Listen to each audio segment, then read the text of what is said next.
Chapter 1300. The pavilion closest to the water enjoys the moonlight first. Chi-Nemo repeated these words, reaching out lazily to turn off her phone. It sounds like you're the only one who thinks it. Bojo glanced over. Alright, regardless of whether you have such intentions, I do. The pavilion closest to the water enjoys the moonlight first. Is that the reason you joined the team? Chi-Nemo asked nonchalantly. Bojo replied seriously, I was bewitched by Brother Mo's beauty and couldn't help myself. I even signed a contract to sell myself for 3 years. Brother Mo is the legal representative of the team. That means I'm the sugar daddy. Chi-Nemo chuckled, the corners of his lips lifting as he watched the person in his arms. Bojo finally understood what it meant to say too much was bound to slip up. She started to change the topic. That's not it, I'm definitely richer than you. I entered the team to sleep with you. Oh. Was it an employee sleeping with the boss? Or was it a member sleeping with the captain? Chi-Nemo asked with a smile on his face. Bojo knew she wouldn't be able to get anything out of this conversation. Hence, she reached for her phone and prepared to play another round. The man was looking at her from behind, but his posture didn't change. He was still holding her in his arms. Why aren't you killing beasts? It hasn't refreshed yet, it's been less than 10 seconds. I forgot. It refreshed 120 seconds after the kill, it's out now. Bojo paused, glancing up. How did you know? Did he remember? Or did he remember? Is it difficult? Chi-Nemo tapped the screen. After watching you play so many rounds, it's easy to come up with a conclusion. Bojo had forgotten that even though the Almighty had lost his memory, he was still a genius, especially as a psychologist. No one could compare to him in terms of memory. How long can my blue energy last? 90. How long will the Tyrant King fall into darkness? 10 minutes after the start of the game. Bojo's eyes lit up. How long will my big move take to recover? Are you testing me? Or do you want me to get familiar with the game? Chi-Nemo looked at the person in his arms and smiled, but the warmth in his eyes dimmed. I'm not someone who likes to play games. I liked to play games in the past, but that doesn't mean I like it now. Bojo glanced up, noticing his slight impatience. She switched off her phone. I won't play if you don't like it. I thought you liked it since you were so excited about messing with me. That's because you're playing, Chi-Nemo said suddenly. Both of them were stunned. Chi-Nemo frowned. Bojo couldn't stop herself from laughing. Chi-Nemo leaned forward. Very proud. That's right. Bojo's eyes lit up. Brother Mo, does this mean that you like me a little? Chi-Nemo's voice was calm and he laughed. You are my sugar daddy, how can I not like you? He was pretending to be gentle again. What else could Bojo say? As long as you like it. On the other hand, Chi-Nemo's eyes deepened as though he was still wondering why he had blurted out such a sentence. However, there was nothing wrong with playing with domesticated prey. She was likable after all. But there was one thing. She didn't know if it was because he didn't allow her to play games. She followed him wherever he went, even when he went to the bathroom, like a little tail. Chapter 1301. Nothing much, I just wanted to ask where my reward is. Bojo hadn't forgotten what the Almighty had said. As long as she destroyed the sorcerer, there would be a reward. Chi-Nemo arched a brow in amusement. She had followed him all the way just for a reward. Wasn't she childish? Bojo pouted when he didn't reply. Are you trying to fool me? Close your eyes. Chi-Nemo reached out and tapped on her frown. Was she throwing a tantrum? Bojo broke into a smile and closed her eyes obediently. It wasn't easy to get a kiss these days. To match the Almighty's height, she even tiptoed. Chinemo watched her actions and couldn't help but smile. He placed the things in his hands into her pants pocket and said nonchalantly, "It's done." Done. Bojo opened her eyes. He hadn't even touched her. How was it done? "Aren't you going to kiss me?" Bojo asked, disappointment evident on her face. Chinemo asked, "What's going on in your head? Didn't I say it before?" Bojo replied innocently. Chinemo was reminded of the answer she had given him. 2 words, sleep with him. Was he that easy to sleep with? Chinemo didn't look at her face and pretended to take the thing back. "Since that's the case, you probably don't want the reward I gave you." "Who said I don't want it?" "Brother Imo, how can I take back the reward I gave you?" Bojo blocked him with one hand and pressed her other hand into her pocket. That was when she realized what it was. It was a round piece wrapped in a beautiful packaging. A chocolate-flavored milk candy. Bojo paused. She was suddenly reminded of how he had been like this in the military. Regardless of the time, he would always have a piece of candy in his pocket. It was because she liked to eat it. Chinemo frowned when he saw the person in front of him not moving. What did she mean? She didn't like it. That shouldn't be possible. From his observation, this girl really liked to eat sweets, and among all the sweets, this was her favorite flavor. But why was she looking like that? Chinemo stuffed one hand into his pocket when he didn't see the smile or the hug he had expected.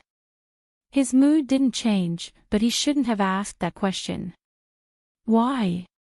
You don't like it? When she heard the familiar voice, Bojo snapped out of her reverie. She tightened her grip on the candy, her eyes turning into crescent moons. I like it a lot. Chinemo glanced at her. You like it very much. However, he didn't seem surprised at all. Instead, he seemed to be reminiscing about something. Chinemo tilted his head, his stray hair perfectly covering his eyes. As long as you like it. What this person said and what she thought were not the same. But it was normal. Usually, people would miss their lovers when they didn't lose their memories. With this in mind, Chinemo lifted the corners of his lips slightly. Even though he was smiling, there wasn't any warmth in it. Of course, Bojo wouldn't be able to detect his presence. He would only hold her waist in bed and harshly bully her. Only when she begged for mercy would he kiss the corner of her eyes. He would not go to the last step. Chapter 1302. The sentence had probably left a deep impression on her. The next day, when she woke up, Bojo was still by his side. Brother Imo, did you talk to me yesterday? Bojo followed him and asked, Brother Imo, did you talk to me yesterday? Talk. Chinemo stood by the side of the bed, buttoning his shirt casually. When he heard her words, his well-defined fingers paused in the halo. They were so white that they were almost transparent. What did you say? Bojo watched the lazy expression on his face and frowned when she heard his question. Was she muddle-headed from sleep? You said you're the one beside me now. Chinemo smiled. Would I say something like that? Indeed, it doesn't seem like something you would say. Other than his poisonous tongue, the Almighty didn't have any sweet nothings. Bojo stood up, stepping onto the floor barefooted. Perhaps she really was muddle-headed from sleep. Unexpectedly, the moment her feet touched the ground, he grabbed the back of her collar and threw her back onto the bed. Put on your shoes. Just like when they were young, he would always stare at her. Bojo glanced at his face. She bent down and pulled the slippers up. That should be enough. Chinemo couldn't be bothered with him, heading into the bathroom to wash up. Who knew that the little hooligan would follow behind? When he was squeezing the toothpaste, he didn't even know to roll up his sleeves, wasting his smart face. Bojo noticed the Almighty's gaze and replied calmly, "Brother Mo, the team will be here today, they are all your brothers." Chin Mo squeezed the toothpaste lazily, replying softly, "MMH, let's have a gathering then," Bojo said, reaching for the basin. But Chin Mo was one step ahead, grabbing her hand. His toothbrush was still in his mouth, his expression indifferent. He tilted his head slightly, his fingers rolling up her sleeves. Bojo watched the face under the glow. It was handsome and familiar, perhaps, there wasn't any difference. "If you look at me again and recall the past, I'm going to get angry." Bojo couldn't tell if he was joking or sincere. All she knew was that he reached out, pressing the back of her neck towards him, his voice slow. "Don't you know to roll up your sleeves when washing your face? How old are you?" Bojo's ability to take care of herself wasn't very good. Now that her face had been washed, she couldn't help smiling. The Almighty's tone was filled with disappointment. He was just short of adding little Bojo's name in front. Bojo smiled and drank a glass of milk. The Almighty had also poured the milk for her. He had even tested the temperature with his hand before giving it to her. It was becoming more and more like what he had done when he was young. Bojo was delighted. Her good mood lasted until she sent a message to Lin Feng. The naive Lin Feng was still nervous. "Do you think we should bring something over?" Bojo didn't like typing, so she decided to send a voice message. "We don't lack anything at home. Grandfather Butler made a whole roasted lamb. We can sit around the table and talk while we eat. You guys can train here after you're done eating. There are 13 high-end aliens, it's enough for you guys to play together." After hearing this, Lin Feng turned his head away, his expression a little dazed. Yunhu glanced at him. "Why?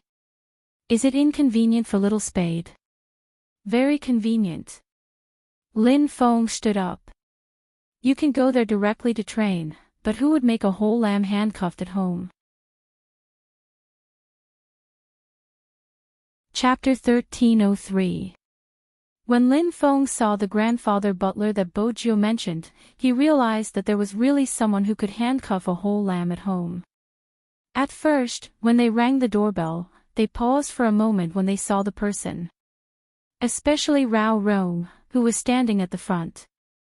Initially, he had a cool posture, but after coming into contact with the old man's face, he paused, apologizing to him in English. Then, he turned around and asked Lin Feng, "Are you sure you didn't find the wrong door?" 109, this is the room. Lin Feng was also puzzled. Why was it a handsome British grandfather who opened the door? Should he send another voice message to ask Little Spade? Just as he was about to pick up his phone, an old man dressed in a well-ironed suit opened his mouth. He was well-mannered like an aristocrat. "Young master is still adjusting the network. Please come in." Rao Rong rubbed his nose in fluent Chinese. Lin Feng's eyes widened even more. "Young master. Which era did this term come from?" But if it was the network, it had to be Little Spade. All of them looked as if they were sleepwalking. Even Uncle Ian put the cigarette he was about to put in his mouth into his hand. This situation was a little unexpected.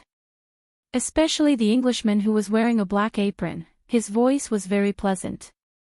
"Today, I have prepared a whole roasted lamb for everyone. Young master said that all of you like meat." Yes, they loved meat.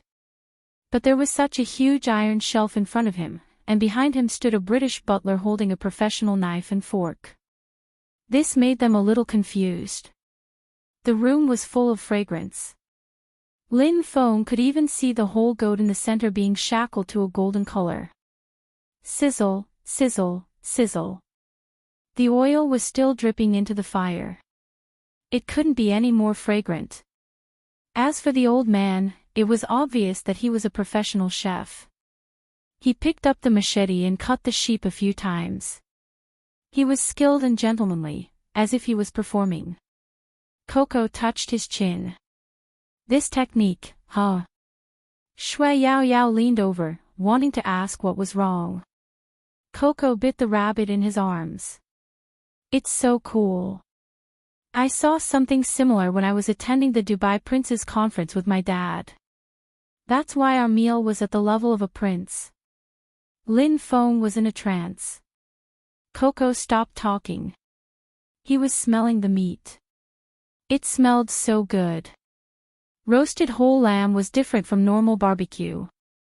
The smell of fruit would mix with cumin powder burst forth with a fragrance that could instantly make one's stomach growl. Very few people in the family would do that. Unless he went to the Mongolian steppe. Rao Rong wasn't as surprised as before. After all, he had interacted with that person previously. If the other party was only the young master of the Fu family, it would be impossible for him to do this. But that was Z. A world-class hacker. During his time in the dark, he had heard many things about that person. He came from a family of hackers. Its origin was unfathomable. Some people said that Z had the aristocratic bloodline of a 19th-century Oriental and Westerner. However, this had never been confirmed.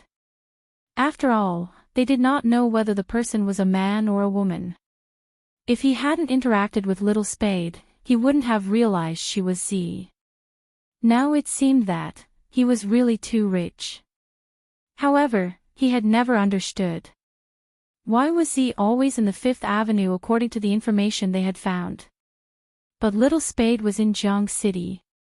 None of that mattered now. Chapter 1304. Bo Jiu was adjusting the network when she heard the commotion downstairs. She grabbed Qin Mo's hand and walked down the stairs. Probably because her hair had been pressed down when she slept last night, a strand of her silver hair was sticking up. Because she was adjusting the network cable, there was a layer of dust on the tip of her nose. She looked rather handsome. The moment she came down, Lin Feng shouted. Lin Feng let out a cry and opened his arms, wanting to hug her. But before his hand could reach her shoulder, Bo Jiu stopped him. Swoosh! A poker card flew over and stabbed him in the shoe. He stomped his feet in pain. F***ck, where did this poker card come from? Why did it stab me so? Before Lin Feng could finish his sentence, he was rooted to the ground by Qin Mo's gaze. That gaze was deep and unfathomable. It was casual and without a hint of warmth. Lin Feng stilled, calling out in a probing manner, "Captain." Qin Mo smiled. "Sorry, my hand slipped just now."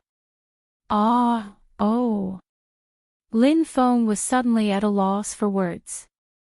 His captain's politeness was so strange. In the past, when he had been disciplining them, he had never apologized to them. It was normal for him to punish them by not allowing them to eat meat. Those who were familiar with him knew that he would only be so polite to outsiders. Were they outsiders now? Just thinking about this made Lin Feng feel a little uncomfortable. However, it was only for a short while. Nothing was more important than his captain's safe return. The naive Lin Feng believed Qin Mo's words cheerfully. He reached over to place his hand on Bo Jiu's shoulder. "Little Spade, I brought a dozen beers, isn't it nice?" Swoosh! This time, the poker card flew over his head, accurately cutting off his hair. Lin Feng stilled, looking at his captain with a bitter expression. "Did your hand slip again?" "Of course." Qin Mo smiled faintly. "I wanted to stab your hand."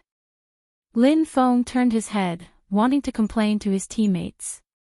He hadn't expected Yun Hu to be the only humane one who knew to pull him behind his back. The others only used their gazes to tell him that he deserved it. F***ck. What kind of people were they? Little Spade was even worse. She said with a serious face, "Team Flower Lin, I've wanted to tell you for a long time. I have a family now. Don't touch me all the time. My boyfriend won't be happy. Don't touch me so casually in the future. Lin Feng. You called me brother. When we were drinking ergotu, you put your arm around my shoulder and said that I was a submissive with no threat. I didn't expect you to be such a little spade. With this commotion, the group of people seemed to be the same as before. Uncle Ian was chuckling with a cigarette in his mouth. Coco and Feng Shang were whispering into each other's ears, while Rao Rong and Lin Chintao were adding the finishing touches. They didn't seem uncomfortable at all. Bojo displayed her love with a handsome face, her methods a little shameless. Chi Nemo sat beside her lazily, his arm resting on the back of the chair. Even though there wasn't any intimacy, one could feel that the two of them were one, even now. There was a lot of flirtatious talk in the esports circle. Everyone was talking while eating and drinking, and the whole place was filled with laughter. Shui Yaoyao looked at this group of people, her heart heating up. She really felt good. Even though she was covered in scars. Chapter 1305. As a qualified butler, of course, the old man sensed the change in Shui Yaoyao's mood. He very considerately passed the napkin over and pushed the dessert forward. He said in a low voice, "This is young master's favorite. Paired with lemon tea, it will improve a lady's mood." Shui Yaoyao's eyes widened in shock at his action. She lifted her head and met the youngster's gentle gaze. Now, she finally understood why Her Highness Zhou was so warm. With the old man around, the upbringing was imperceptible. In reality, Shui Yaoyao's thoughts were both right and wrong. If Grandpa Butler knew about this, he would definitely sigh and say with pride and helplessness, "My young master's gentlemanly demeanor is much stronger than the men outside, but I'm clearly teaching her lessons on being a lady." No matter how she looked at it, it was a case of bad upbringing. But in Grandfather Butler's heart, his young lord had always been a rare treasure. That was why he had prepared everything. Lin Feng couldn't help glancing over when he was wiping the cutlery with a white cloth. His posture was so elegant. Where exactly did Little Spade poach him from? He was amazing. Lin Feng couldn't hide his words, he would always ask questions directly. Bojo chuckled. Grandfather Butler was around when I was young, but I don't have the ability to poach him over. Chi Nemo nodded. Who else could it be? Lin Feng was confused. It couldn't be the Fu family, right? Oh right. Bojo placed the cup in her hand down, changing the topic naturally. Brother Mo's hand is healed. Grandfather Butler performed the surgery and it's very flexible now. It doesn't hurt when he twists his wrist, you don't have to worry anymore. She hadn't told anyone about this news. Now, it was released. Everyone at the table was stunned for a moment, and then they unconsciously laughed. They were probably too happy. Bojo knew what they were thinking. For the past 3 years, he had been competing with an injured hand. For the sake of Supreme Alliance, he had given up his best position as a jungler and couldn't invade the enemy's jungle as he pleased. It was probably because he was worried that his injury would relapse at a crucial moment and he would lose the competition. He knew Supreme Alliance couldn't leave him, hence, even when the doctor told him to rest for 2 years, he didn't listen. Because everyone knew what 2 years meant in the esports circle. In 2 years, those who said they liked you would fall in love with other teams. In 2 years, an esports player's golden period might be over. 2 years, Supreme Alliance couldn't wait that long. Hence, be it Lin Feng, Yunhu, or even Feng Yi, they all felt guilty. Countless times, they would think that it would have been great if they could have persevered until that person came back. After realizing that dream, they could have retired. That person would be able to recuperate in peace instead of wasting all of his talent and pride bit by bit like this. Indeed, many people would not understand. How did Feng Yi feel when he saw Spade Z maneuvering the game character and gliding through the wilderness like the wind? It wasn't just the light of Supreme Alliance. At that time, he thought, finally, such a shadow has finally appeared. I can make that person come back. Chapter 1306. Yun, who could tell what was hidden in Lin Feng's eyes. That naive guy's first reaction was to send a message to Feng Yi, who was still in the company. Fox Feng, do you know that Captain's hand has recovered? Ha ha ha, Captain's hand has recovered. If Xiao Sanpang and the others dare to be arrogant in the group again, I'll close the door and release Captain. The Almighties all had their own almighty groups, especially those that were at their level. Yunhu wondered if this person had forgotten that Captain had lost his memory and couldn't play at all. But he didn't stop him, watching as he chatted with Feng Yi, adding, I feel like he can still play for another 10 years. When they gathered together, there seemed to be a kind of strength. They could still be like this, 10 years younger. When Feng Yi saw the WeChat message, he was still dealing with matters online. He hadn't slept for a day and had to drink with the media. His suit jacket hung on his arm, the fatigue of the business world. The little assistant beside him said, Boss Feng, why don't you sleep for a while? We'll keep an eye on them. He held onto his phone and suddenly broke into a smile. She didn't know what he saw. He placed his hand on his neck and pressed it, returning to his smiling fox self. I'll keep an eye on them. Go get some coffee and reward everyone for their hard work before the Asian Cup. The little assistant wanted to say that it wasn't hard, but she sneaked a glance at him. In the past, she didn't understand the concept of an esports company. She thought it was just a simple game where the players just had to compete properly. Now that she was here, she understood. A good team. They didn't just need players to rush forward, they also needed someone to support them from the back. He had to think of everything and take precautions. If he couldn't think of anything, he had to deal with it immediately. Because this was related to the internet, the information spread quickly. It was fine if there was a small conflict, but what he was most afraid of was people distorting the truth. For example, now. The person who claimed to be a fan of the team was obstructing the team with every sentence. It was obvious that she didn't want Spade Z to return. Once the public relations department was in charge, she would say that she was disappointed in the team, that her feelings were wasted and that they were all fed to the dogs. If you responded to these things, it would be the team being unreasonable.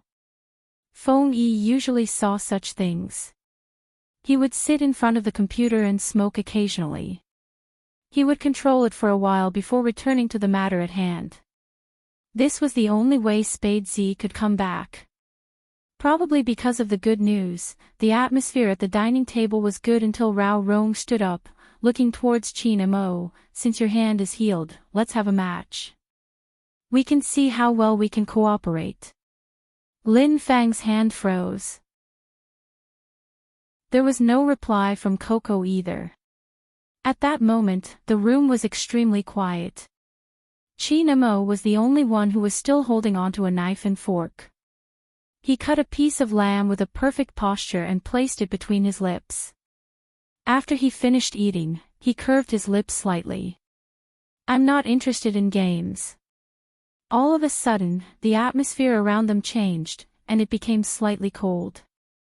Lin Feng immediately turned to look at Rao Rong, as though to say, we've already made a deal, why did you change your mind at the last minute? Chapter 1307. Rao Rong knew that he was the only one who would say such words to Qin Mo. Everyone in Supreme Alliance had been groomed by him, so of course he wouldn't say it. The only one who wasn't afraid of Qin Mo would spoil him to the core. How was he going to change the situation if he didn't interact with him? Besides, it was Qin Mo, he couldn't just say that he wasn't interested. It wasn't just the same team, even his former opponent was waiting for him to display his true abilities in the Asian Cup. If he needed a bad guy, he would be the one. How about it? Rong laughed lightly, continuing, do you want to play? Or do you think you're not good enough that you don't even dare to play with me? As his words fell, the surrounding atmosphere completely dropped to a freezing point. Chi Nemo placed his cutlery down, meeting his gaze, his voice calm. I seem to be looked down upon, how am I going to play? That's right, Chi Nemo didn't even know what it meant to play. Me, you, Lin Feng, Yunhu, and Uncle Ian, the 5 of us will play together and see what results we can achieve. Rong glanced at the youngster. Z doesn't have to participate. Once she enters the game, I'm afraid she will either win or stay by your side to protect you. She won't be able to gauge your current standard. All right. One word. Chi Nemo grabbed his jacket and stood up. There was a smile on his lips, but his emotions didn't fluctuate. It was hard to tell if he was happy or angry. There was a huge room upstairs filled with computers, perfect for playing. But Bojo didn't move. Chi Nemo glanced at her. What is it? Are you afraid my fragile heart can't take it? No. Bojo stood up. I was wondering if I could sit beside you when you play. You probably aren't familiar with the character's abilities. When Chi Nemo heard this, his eyes finally warmed up a little. This fellow still had a conscience. Wasn't today's show just to get him to play? Chi Nemo lowered his head, smirking. When he glanced up, he smiled faintly. You're my sugar daddy, where do you want to sit if not beside me? My legs. There's no need for your legs, it might affect your game, she replied seriously. Lin Feng was about to vomit blood when he heard this. You're just going to sit if it doesn't affect your game. Also, what was the term, sugar daddy? Little Spade, do you still want Captain to call you daddy? What did you say to Captain when he lost his memory? Lin Feng wanted to have a good talk with Little Spade, but his captain was guarding against him like a wolf. It really hurt his heart. However, it wasn't easy for them to sit together and play together again. Everyone was a little excited. Yao Yao, Lin Chintao, and the others also turned on their computers. Rong sat there, placing the earpiece on his head. I'm the mid lane. Top lane. Uncle Ian still had a cigarette in his mouth. Lin Feng chose a healer support. I'll use this to practice. I'll play the ad carry. Yunhu tilted his head, scanning the situation online. They all use large sizes. The impact of using a main account was that once you went online, you would immediately be targeted by a large number of fans. Usually, just one person alone could cause a shockwave. Now that the 4 of them had come online at the same time, it was like a bomb had been thrown into the air, blowing up the entire game's fairness. Chapter 1308. When Chi Mo's game ID appeared in everyone's line of sight, the entire internet seemed to have paused for 0.1 seconds. Then, it really exploded. The public chat exploded with messages. Awe. Screams filled the entire game. My almighty Chin. What did I see? My almighty Chin. I can't take it anymore, calm down, let me take another look. Oh my god, it's really my almighty Chin. I jumped off the bed excitedly and ran 3 rounds downstairs. There's a surprise online today. What? Almighty Chin is back. Where? Click on the Almighty's view, the first room shows Almighty Chin and his team. F*CK, Black 5. I can't believe I'll be able to see this in my lifetime. Don't stop me, I want to see my husband. The game hadn't started and Chi Mo was still choosing his character. It wasn't just here, even the official Weibo was bombarded. No matter what Black 5 said, he was disappointed. But there was one thing, the popularity of the official Weibo didn't decrease at all. Every esports team knew what the name Chin Mo represented. It was the time when they didn't know his background and wanted to poach him over, but he refused to leave, choosing the small manager, Feng Yi. All the businessmen knew that it was a hot topic, traffic, popularity, and godly operating skills that no one could surpass. He wasn't a celebrity. But he was more popular than a celebrity. Many people couldn't catch up to him. The popularity continued to rise. It was the same for the number of spectators. Why hasn't Almighty Chin chosen his character? The jungler's position is empty, Almighty Chin will definitely do it. I have a feeling that I'll be crying because of my husband's cool maneuvering. But this time, Chin Mo took way too long to choose his character. Lin Feng tilted his head and glanced over. His captain held the mouse in one hand and asked the youngster beside him casually, "Which character did you choose previously? Do you want to use the one I used?" Bo Jiu chuckled. She turned her body and held onto the mouse through his hand. Her breath was seductive. This is the most handsome assassin and hero. He's dressed in white and has a long sword in his hand. His movements are graceful, and when he's powerful, he can turn the whole place upside down. Many girls like him, and they call him hubby or little brother in private. You like it too? Chin Mo clicked confirm while asking a certain someone absent-mindedly. What's there to like about a fake character? Bo Jiu held her cheeks and smiled devilishly. I like it. Really? Chin Mo had the urge to change this character and choose a new one. His thin lips were a little cold. He didn't look handsome at all. He was just a pretty boy with a wine flask hanging on his waist. He looked sloppy. Previously, he had thought that although the prey he had his eyes on didn't have any obvious advantages, he had a good eye. Now, it seemed that his foresight wasn't that great. Unexpectedly, before he could finish his thoughts, the youngster's voice came from the other side. The youngster's voice came from the other side of the phone again. Her breath was very close to him, as if she was speaking beside his ear. It was hot and ticklish. Brother Mo, you're the best at playing him. Honestly, in the entire game, he's the only one who looks especially handsome when you're playing him.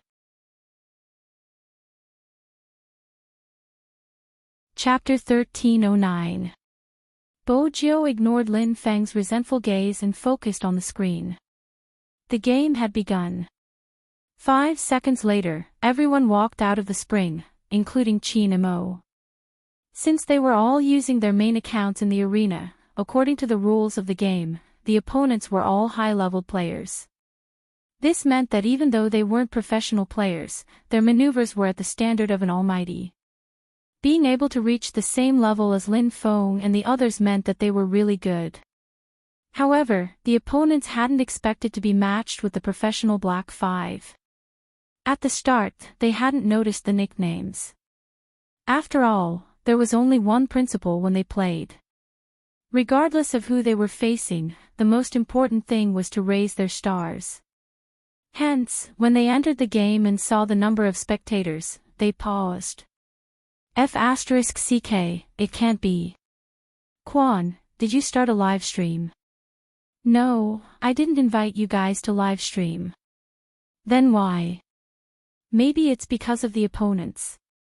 Opponents? Look at their ID. Supreme Alliance's group. I'm going crazy. What are you going crazy for?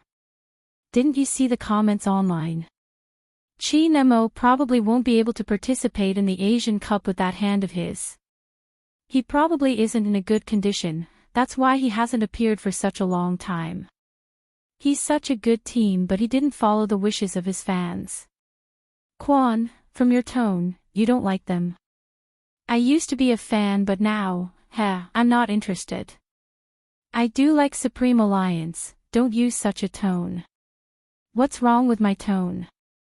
Supreme Alliance should learn from me, listen to the words of the fans. What's wrong with creating a group? Look at how many I have. That's enough, the game has begun, think about how to play. While they were chatting, everyone went to their respective positions. Kwon was also a jungler, using the same character as Chin Mo. He had liked him from the start, but after he started a live stream, he had gained fans.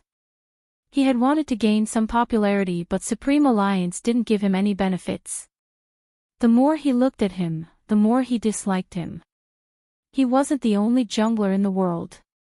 There should be more people who knew how to play this character. He had only entered the industry a few years earlier and was hyped up by his fans to be a god. If he was given the same opportunity, he wouldn't be bad either. As Kwon thought about it, he began to plan something. Didn't they say that he was in a bad state? Then he would make use of this opportunity to test him. If he was really weak, he would only catch him. In reality, Kwon was still afraid of Chin Mo's name. It could be said that all his jungling techniques were learned from Chin Mo's videos. But he believed in the principle of the student surpassing the master. As long as they planned it well, coupled with that person's condition, they would be able to make a name for themselves. The more Kwon thought about it, the more he felt that it was a good idea. For the sake of future publicity, he even pressed the record button on the top right corner. Their chances of winning this match were not very certain. The few of them couldn't defeat Supreme Alliance. However, it was not impossible to capture only one person. At that time, no matter what the result of the competition was, as long as he released the title of Exploding Almighty Chin, his popularity would naturally follow suit. If the fans were not satisfied, he would apologize again. Chapter 13:10. Someone once said that there were two things in this world that shouldn't be looked at directly, the sun and the human heart. The actions of a black-hearted person were basically the same.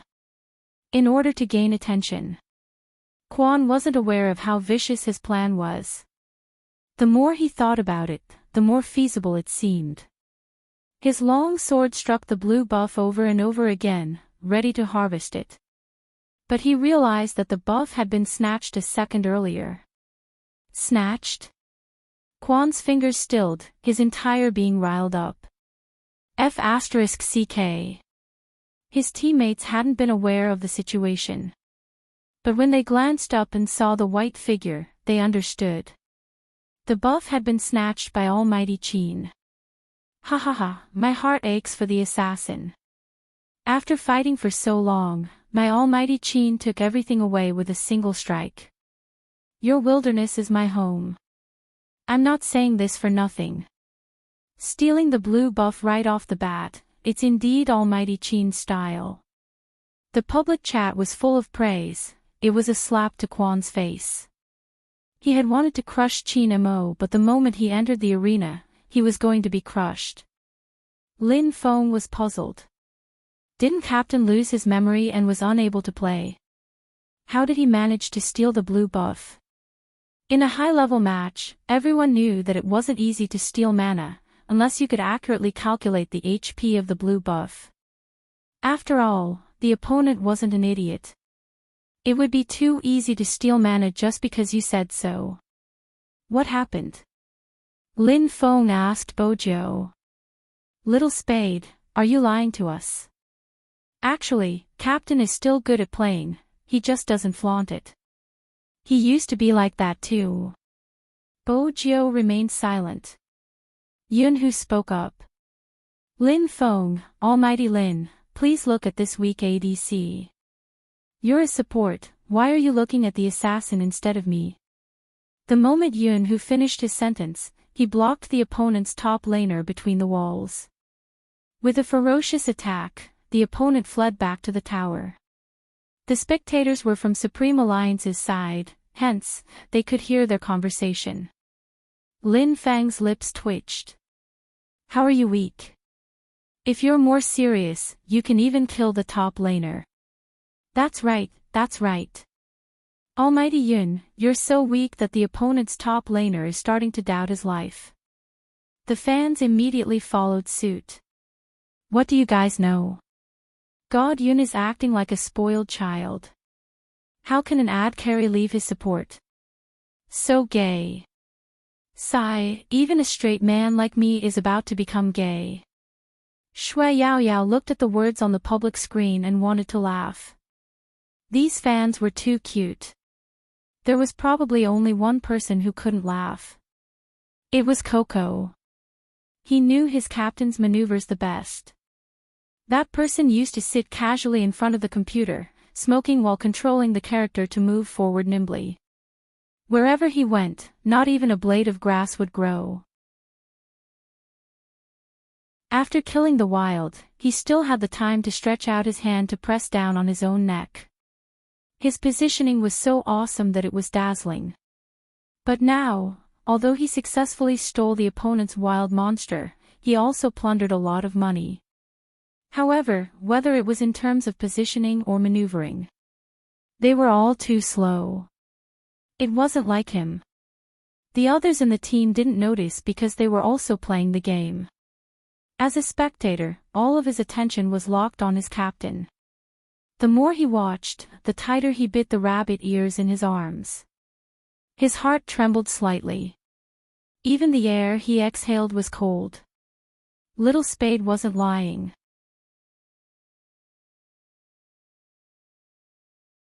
Chapter 13:11. Coco tilted his head, glancing towards her. Little Spade must have noticed the problem. But why wasn't there any emotion on her face? She just sat there, a smile hanging on her lips as she watched her captain maneuver his character. Occasionally, she would overhear their conversation. What's his big move? He can seduce people, he's a tank. Does he have high HP? If we don't kill him, we still have to find a pushover. The last sentence was from their captain, his voice calm, as though he was teaching on the spot. Little Spade held her chin, her words unscrupulous. We'll find a pushover. Coco. These two are really. Coco didn't manage to express his sorrow, it was washed away by the shameless display of affection. On the other hand, Rao Rome, who was in the middle lane, paused. He switched to the small map and zoomed in, taking in the entire wilderness. Because he had to face an enemy, he didn't take a closer look at Qin Mo's movements. But one thing was obvious, Qin Mo's farming speed, it was so slow that Rao Rome's fingers paused. Any assassin in their profession would have cleared all the beasts in their own wilderness by now. Not to mention Qin Mo, who was faster than everyone else in terms of farming speed. It wasn't just because of his positioning, but also because he was clear about the intervals between the appearance of the beasts and the recovery time of his skills. In the entire circle, he was the only one who could use them flexibly. The title of MVP wasn't just for show. When he was farming, he could use his skills to walk. Anyone who played this game knew that money determined equipment and equipment determined your damage. The person who could farm the money the fastest would have the highest damage. That way, they would be able to finish off their opponent with one set of skills. Hence, time was extremely important in this game. Right now, even though Qin Mo's farming speed was faster than the average player, at his current level, he wasn't even a tenth of his usual skills. His positioning was erratic. Perhaps his instincts wouldn't allow him to degenerate into a noob who couldn't even use the mouse, but it was obvious that he had forgotten the consciousness of a jungler. What should an assassin do at this moment? He didn't know. Consciousness was a mysterious thing. Everyone's jungling style was different.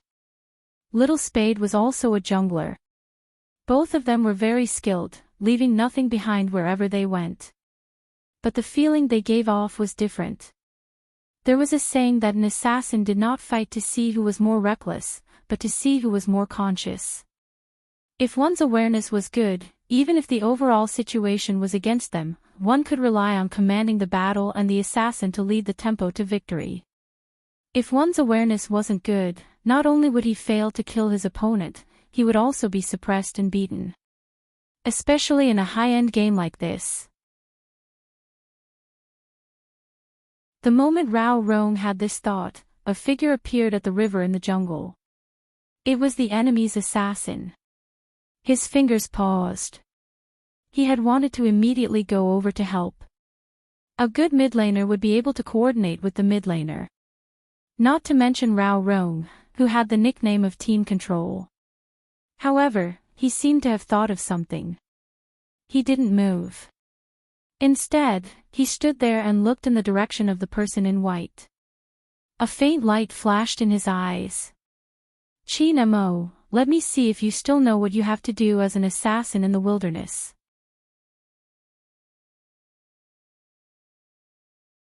Chapter 13:12. For an assassin, the most important thing was to avoid danger, stand at the starting point, and counterattack. That was once your forte. How much do you remember now? Rao Rong glanced up, his eyes glistening. It was time to stop running. On the other side, Chin Mo was still fighting the wild beasts. All of a sudden, his fingers paused. He seemed to have an innate sensitivity towards danger. He controlled his character and moved towards the bushes below. On the other side of the screen, Quan sneered. Trying to escape. With that, he pressed the button to attack, using a skill to invade. She wanted to hit Chin Mo directly. When the people saw the recording, they would be able to tell whose technique was better. Unexpectedly, that person's body moved to the side, and he actually managed to evade his sword. Quan's face heated up, as though he had been punched. But it didn't matter, he wasn't the only one here. Quan turned on the voice message. Kill him. Swoosh. Another person's figure appeared as well. Unexpectedly, after Chin Mo blocked Rao Rong's attack, he shifted, his long sword by his side, temporarily leaving the enemy's line of sight. Even the second person that charged over wasn't able to catch him. But this time, it wasn't to snatch the beasts. He was killing. Because the third person had appeared. The control sorcerer. With a turn of his body, he stunned the hero that Chin Mo was controlling. This was the first time Chin Mo saw this character, hence, he wasn't sure of its attributes. He had assumed he could use the skill to shift back, but the opponent's control was marked, leaving him no room to dodge. Quan saw that Chin Mo was frozen, his smile widening. He repeated, kill him. The tank followed up with a beheading skill. In an instant, Chin Mo's HP was low. He tilted, about to enter the defense tower. Quan chased after him, using a big move to take him away. But at that moment, Chin Mo turned around and raised his long sword. With 3 swishing sounds, the silver light fell. Hound, who was at full health, lost half of it. Quan retracted his hand in shock. Chin Mo hadn't escaped. But he wouldn't be able to live either. That person had set up an electric formation for him before he died. Quan shrieked in fear. Save me. The support at the side quickly cast a heal, taking advantage of his last breath to heal him. That was how he managed to escape death. There weren't 3 of them, there were 4. 4 of them to capture a jungler? Did they not care about anything else? What kind of strategy was this? Soon, Quan gave his answer. Afraid that no one could hear him, he typed a string of words on the public chat. Almighty Chin. Almighty. Almighty Chin, if you're old, you should retire early. Don't always use your hand injury as an excuse. If you can't even beat me, why are you participating in the Asian Cup? If I were you, I would give the newbies a chance so that they won't be able to perform well and affect their reputation. You might even drag the Supreme Alliance down with you. Let me make this clear, I don't mean to insult you. Your fans are too scary, so don't come and tear me apart, hee hee. This was undoubtedly a challenge. Important. In. Everyone who saw this understood why the other side had sent 4 people to catch a jungler. Chapter 13:13. Who is he? How shameless. What do you mean Almighty Qin can't even beat him? There were 4 of them trying to capture one person. I just want to ask that Quan guy, did you just get healed by your team support? Let's see if you'll die without him. F***ck, my temper is so bad. I can't take it anymore. How could someone say such a thing? There's no need to continue watching, the game is about to end. Supreme Alliance is going to win. Indeed, it was about to end. The other side didn't care about anything. Before Lin Feng and Yun Hu knew what was happening, they had already attacked the other side's base. The next moment, they saw the words on the public screen. Lin Feng clicked on the mouse, preparing to run back. But before he could reach, Rao Rong turned. Using his passive skill and displacement, he reaped the harvest in an instant, leaving behind the sound of 4 consecutive kills. Lin Feng and the others didn't even need to attack the enemy's base, it was already occupied by the troops. Quan glanced at the words on the public screen, tapping the keyboard. Why are you still arguing? Didn't we agree to not argue? Qin fans are said to have high standards, but why can't I tell? Even though we lost, we were able to torture our almighty Qin. That's good enough. F***cku. Lin Feng really didn't care about anything else and directly cursed in the game. In that instant, Rao Rong regretted it. He hadn't expected such a person. By the time he reacted, it was already too late. But it was already done. Bojo knew Rao Rong's method wasn't wrong. The Almighty's maneuvers were much better than when he had watched her play yesterday. But there wasn't enough time. He hadn't even understood some of the opponent's skills. There were 4 of them and every move was targeted at him. If it was the old him, Bojo shifted her gaze, landing on his handsome side profile. This was the first time she felt her throat tighten. It was so tight that it felt as though something was about to spill out. The atmosphere in the computer room was at its lowest point. Qin Mo waved his hand, seemingly emotionless. He glanced down at the mouse he had been holding before glancing up at the character lying in the game.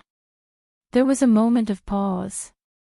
The indignation in his heart was too familiar. It was so familiar, as though he had experienced it before. Lin Feng couldn't suppress his anger at all. Everyone knew that this wasn't the time to curse. Once a public figure cursed, there would be a lot of negative news. Even if you didn't do anything wrong. Some passers-by would also wonder why he had such an image. Not to mention those who didn't like him in the first place. They would seize this opportunity to add fuel to the fire. Quan was such a person. The moment he heard Lin Feng curse, he exclaimed, "That's scary, why are the Almighties of Supreme Alliance cursing?" Enough. It was his teammates who stopped him. After all, it was not right to speak like this. Quan didn't think that he had done anything wrong. After all, he was already dead, and the crystal base was almost gone. He seized the time to say one last sentence. If you don't know how to jungler, then don't. If your hand speed can't keep up, then leave quickly.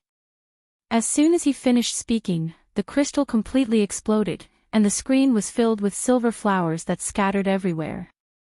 They had clearly won, but no one could be happy. At this moment.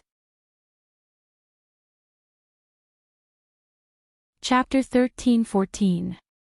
Bojo, who had been silent the entire time, placed the keyboard down, her silver hair swaying slightly as she logged into the game. Her typing speed had always been fast. Before they could exit the game, Bojo had already logged into the game. Shui Yaoyao watched the clean face. Shui Yaoyao looked at that fair face. From the beginning to the end, Highness Jo didn't seem to say a word. Indeed, she hadn't. Even her eyes were dark and emotionless. But that was it. The audience stilled. They had never seen such a little spade before. They really had never seen such a person. Bojo didn't waste any time, starting the battle and inviting people. She used a small account and had a medium level. Kwon wasn't interested and was about to reject when a message appeared on the screen. A message appeared on the screen. What? Didn't you say that you were good? I'm just a fan of Almighty Chin and my level isn't high. You don't even dare to accept my challenge. In order to attract more fans, Kwon had already started the live stream. This meant that everyone could see it. Kwon glanced at the opponent's level. He was 2 levels lower than him and wouldn't have a problem fighting him. He had an entire set of critical hit stats. Besides, he had always been confident in his maneuvering, otherwise, he wouldn't have become a streamer. Since he was here to embarrass himself, he would continue. It was a good chance to prove his skills.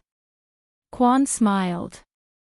Look, all I did was kill Almighty Chin once and his fans couldn't take it anymore. They even said that they had good manners. Forget it, as a small-time streamer, I have no choice but to accept the challenge. With that, he clicked the accept button. After entering, he realized it was a 1v1. But it didn't matter, he would be able to torture him even more. The game started. Everyone in the room could hear the music. Both Lin Feng and Rao Rong knew what Bojo was doing. Yin Weiyao chuckled, a cigarette dangling from his lips as he said, "Little Captain, all the best, crush him. F*CK, Little Spade, I'll support you fully this time. I'll give you $100 for each kill." Lin Feng had to get back at him. Yunhu raised the bid calmly. 100 isn't enough, 1,000. Send the money into the red packet. Bojo tilted her head. Send 10,000. In other words, he had to kill them 10 times. Coco stood up and grabbed the rabbit plush in his hands. Bojo turned. Brother Mo, come over, I have something on. MH? Chin Mo's voice rose as he straightened and walked towards her. What's the matter? Watch me fight. Bojo freed one hand and held on to him. She seemed to be afraid that he wouldn't agree. She smiled and her eyes were filled with emotions. Chin Mo looked at the person in front of him and then at the hand that was tugging on his sleeve. She was as stubborn as a child. Usually, he was annoyed by this kind of child. But he did not know why. When facing this guy, his heart would always soften. I don't want to fight. If you keep looking at the game and keep looking at me, how are you going to fight? Chin Mo followed the strength of her hand and sat down, his breath hitting her face. His eyes were half black, as though he was saying, this idiot. Once the Almighty sat beside her, she didn't get distracted. This game had to be watched by him, otherwise, she wouldn't be able to get over the hurdle in her heart. Chapter 13-15. Kwon didn't know that the Chin fan he was about to cripple was actually Spade Z. While doing the live stream, he said, at this level, I'll just continue to play the game character. I can win any time I want. Kwon's words made many Chin fans feel disgusted, as though they had swallowed a fly. But they couldn't speak. The Asian Cup was about to begin, they couldn't just charge in and tear him apart because that would only increase his popularity. As a fan, what he was most worried about was the person who was about to fight against Hound. They hoped to help Almighty Chin vent his anger and teach him a good lesson. But the difference in their levels was too huge. Would he be alright? Just as the fans were thinking about it, the game had begun. They also noticed that both sides had chosen the same character. Almighty Chin's best hero. Kwon sneered. He's overestimating himself. After I use the blue buff, I'll send him back to the spring. Quan's speed wasn't bad, his moves were copied from Almighty Chin's previous videos. With a skill, he teleported to the jungle, starting from the blue buff. The more the fans watched, the more flustered they became. They had chosen Quan's perspective, and when they saw his maneuvering, their hearts sank. But right at this moment, a white figure darted in like the wind. First, he used a jungling skill to take away the blue buff, followed by a movement, the damage landing on Quan.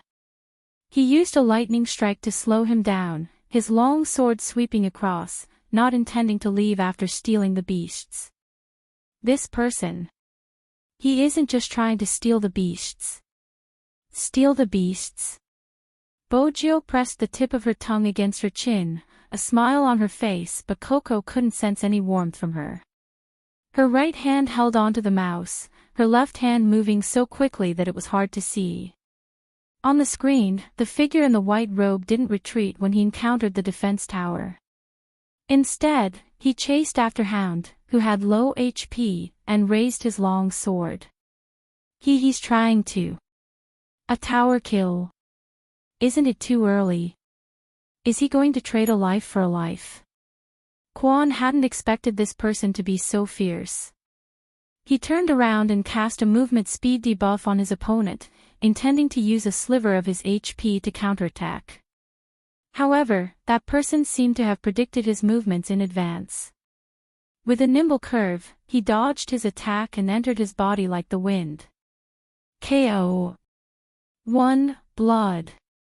Listening to the exciting sound effects, the fans watching the live broadcast all widened their eyes. Quan was so angry that he blurted out, "You can't escape either." One must know that the attack power of the defense tower was also very strong. But who knew? In the next second, the figure flashed out of the tower and returned to the blue buff. Teleport.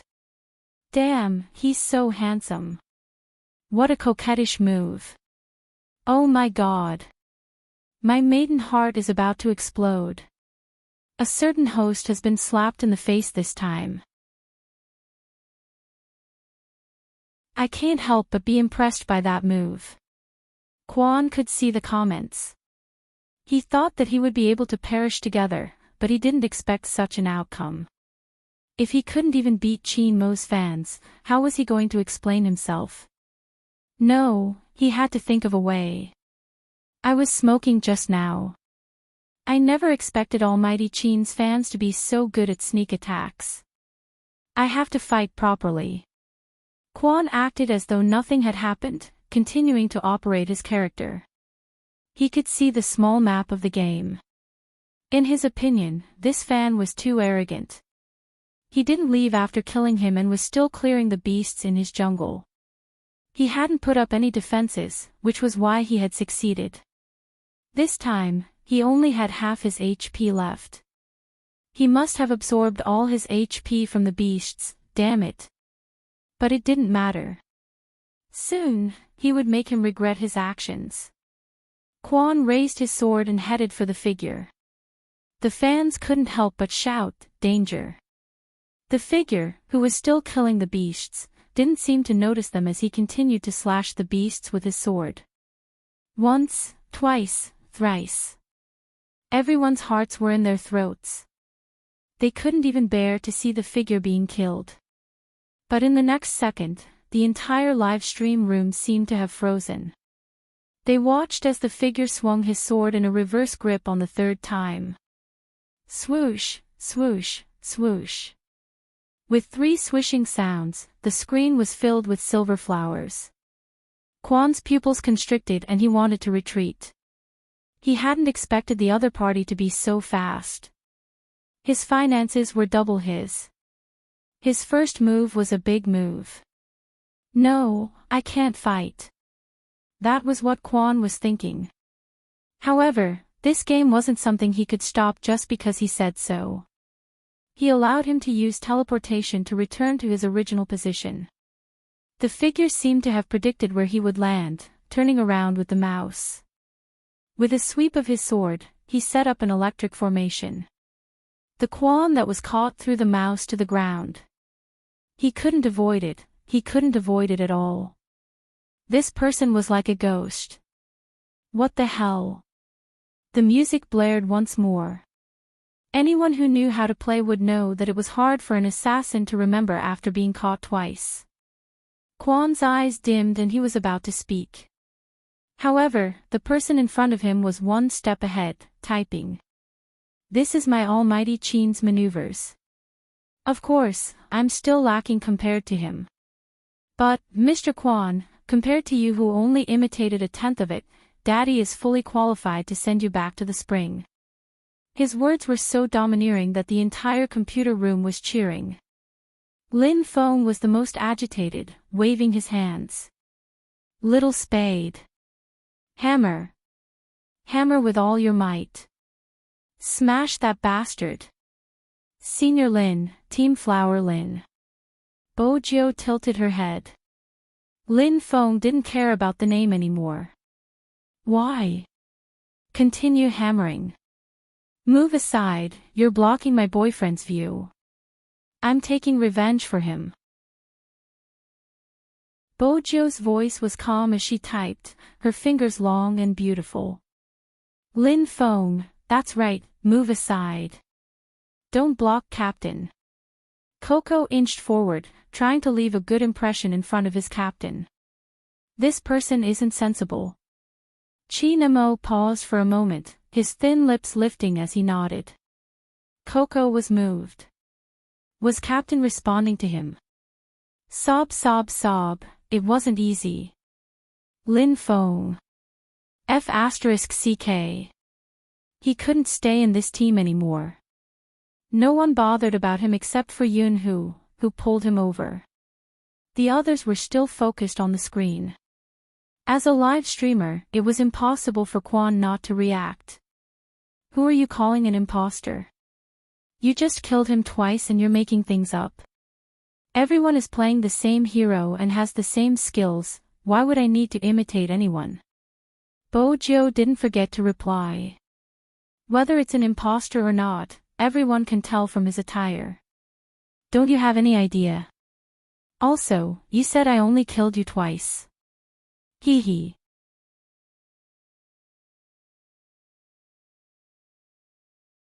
Chapter 13-16. The entire live stream room could see the message. Of course, they found him handsome. But at the same time, most of them noticed Quan's actions. This Quan was purposely conversing with the other party to distract the other party's attention. Now that Quan wasn't speaking, he had made use of the time he was busy typing to sneak over from the other side of the river, hiding in the bushes. Quan's smile was sinister.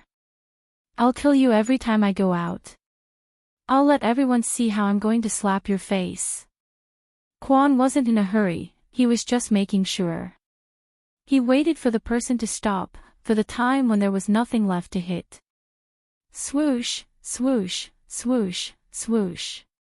He hit the soldier 3 times, and then suddenly rushed up. He wasn't slow. A big move landed on Bojiu. In the blink of an eye, Bojiu was left with less than a third of her HP. F***CK, isn't he shameless? Lin Feng was an experienced gamer, with just one look, he could tell what he was up to. Little Spade had just finished typing and he was already charging forward. It was obviously a dirty move. Everyone assumed the person was going to die. They couldn't see the youngster in front of the computer moving her right hand swiftly, back and forth, drawing a letter on the mouse pad. C. But it was precisely this kind of movement that allowed her in-game character to perfectly evade all of the opponent's attacks. Quan was taken aback by the back-and-forth movement. He had wanted to predict his opponent's movements, but now, he couldn't. Unexpectedly, the person seemed to be escaping. Escaping? That would be easy. Quan chuckled as he charged forward once more, about to catch up. Unexpectedly, the person dodged to the left, entering the defense tower. He was already at a sliver of HP, how could Quan allow him to escape? He had to take this HP. What he didn't expect was that the moment he entered the pagoda, the figure raised his sword, turned around, and enlarged himself. F***ck. That was Quan's first reaction. He dragged the mouse and retreated hurriedly. He had expected to reach the end. But, the defense tower. He still had to endure the damage from the defense tower. He could escape, he would definitely be able to escape. He had been so focused on escaping that he had forgotten about his movement skill. The defense tower and the little soldier's damage reached its target. Quan fell to the ground. The game music played once more. KO. The third time. This was already the third time. The fans watching the live broadcast were so excited that they wished they could run a few laps. But do you think this is the end? No. Because the silver-haired youth sitting in front of the computer leisurely typed a line of words. Do you find this scene very familiar? Familiar. How is he familiar? The fans were confused. But this didn't stop the smart ones from immediately grasping the main point of this sentence. Go. It was the same scene when he fought with Almighty Qin. Ah. I remember now. The last one, the last one. What do you mean by the previous round? Before anyone could explain, someone else said, if you didn't have the support to heal you in the last round, the one who died wouldn't have been my Almighty Qin, but you. Wow. It's really because of the last round. Wait a minute, does this mean that this person purposely let his HP drop to critical levels and then lure a certain streamer into the defense tower just to recreate that scene and help Almighty Qin vent his anger?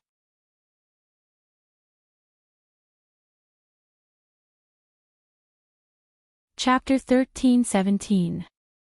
A normal professional player wouldn't be able to do it, but if it's that person. It's possible. Fans who often watched the league knew who that person was talking about. Among the junglers on the national server, other than Almighty Qin, there was only one person who could achieve such an effect. The FC King of Zone C, Spade Z. Although that person hadn't appeared for a long time. But the players still remembered the first time they saw that person. That was how she was, using a lower-level account to kill a higher-level opponent. Every round, she would bring the team to victory. Even now, it was still the same. Cough, what should we do? The CP fans are imagining things again. This isn't about the CP fans, right? This is obviously the girlfriend taking revenge for her boyfriend. I'm guessing someone is definitely trying to make Almighty Qin happy. Look up at the sky, this display of affection is really admirable. Wait a minute, look at that person's ID, little sweetheart Qin is mine. I seem to have found out about a huge secret.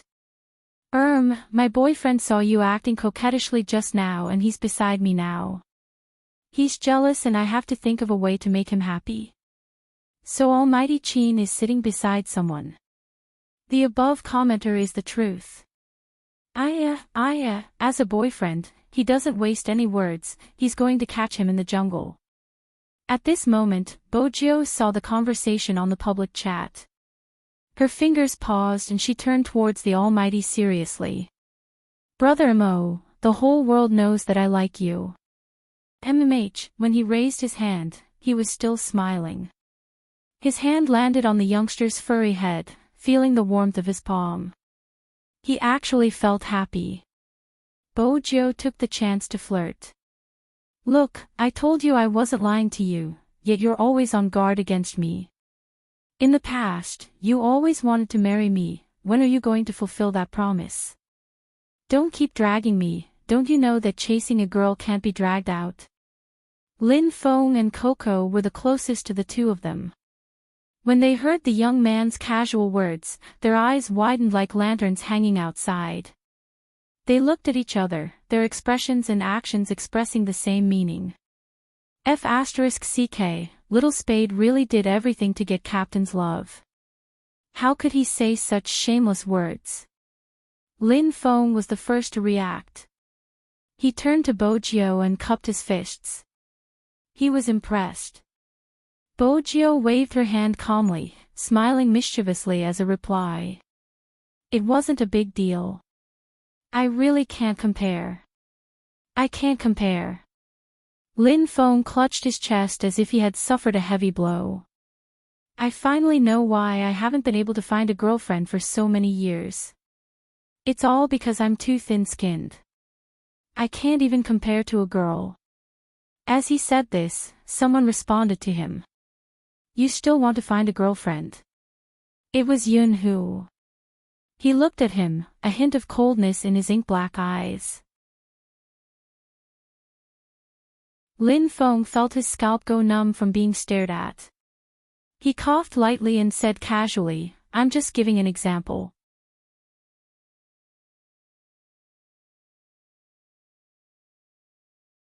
Chapter 13:18. Lin Feng's heart skipped a beat. Then he seemed to have recalled something, his fingers turning cold and flustered.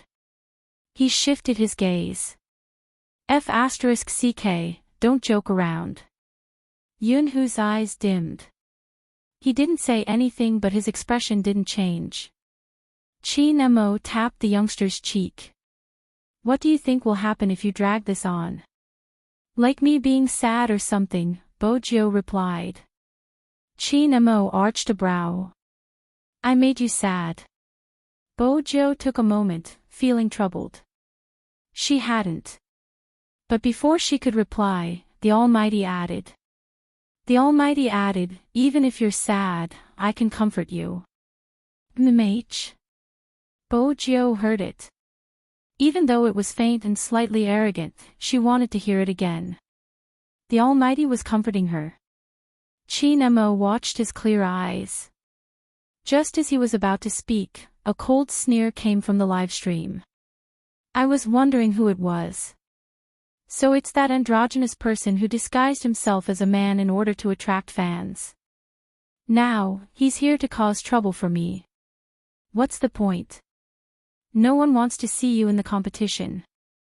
Supreme Alliance too, they have so many almighties but instead, they have a troublemaker by their side. The pft caused Qin Mo's gaze to turn cold. Lin Feng was the first to react. F***ck, this person is asking for a beating. This time, Bojio remained silent. Qin Mo tilted, his right hand reaching over to snatch the keyboard in front of her. Brother Mo. Bojio tilted her head. That person's slender and good-looking fingers typed a string of words on the screen. Now let this boyfriend of mine fight you. You shouldn't be afraid. After all, you just killed me last time. That sentence caused a commotion in the live stream room. Boyfriend of this account. Boyfriend of this account. Almighty Qin. Ah, my almighty Qin. What's going on? Almighty Qin is going up. Even though I'm happy that almighty Qin is going up, he isn't in a good state. The previous round, Quan glanced at the bullet screen before glancing down at the bottom of the screen. His lips curved into a mocking smile. Against the FC King, he might be caught and beaten up. But against Qin Mo, who wasn't in the same state as before, he was very confident. Almighty Qin is here. It seems like the rumors are true. Almighty Qin is willing to sacrifice Supreme Alliance's reputation for Spade Z. Since the Almighty is so passionate, I have no choice but to accept your challenge. Let's not fight for mana anymore. Let's fight in the middle lane. What do you think?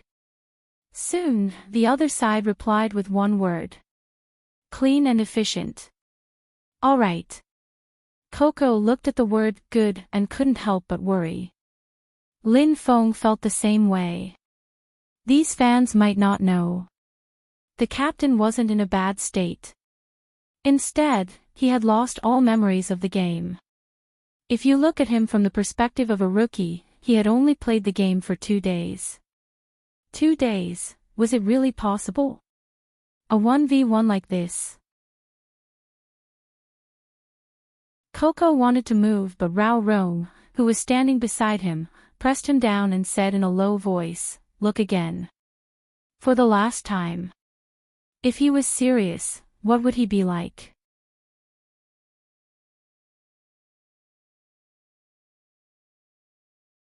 Chapter 13-19.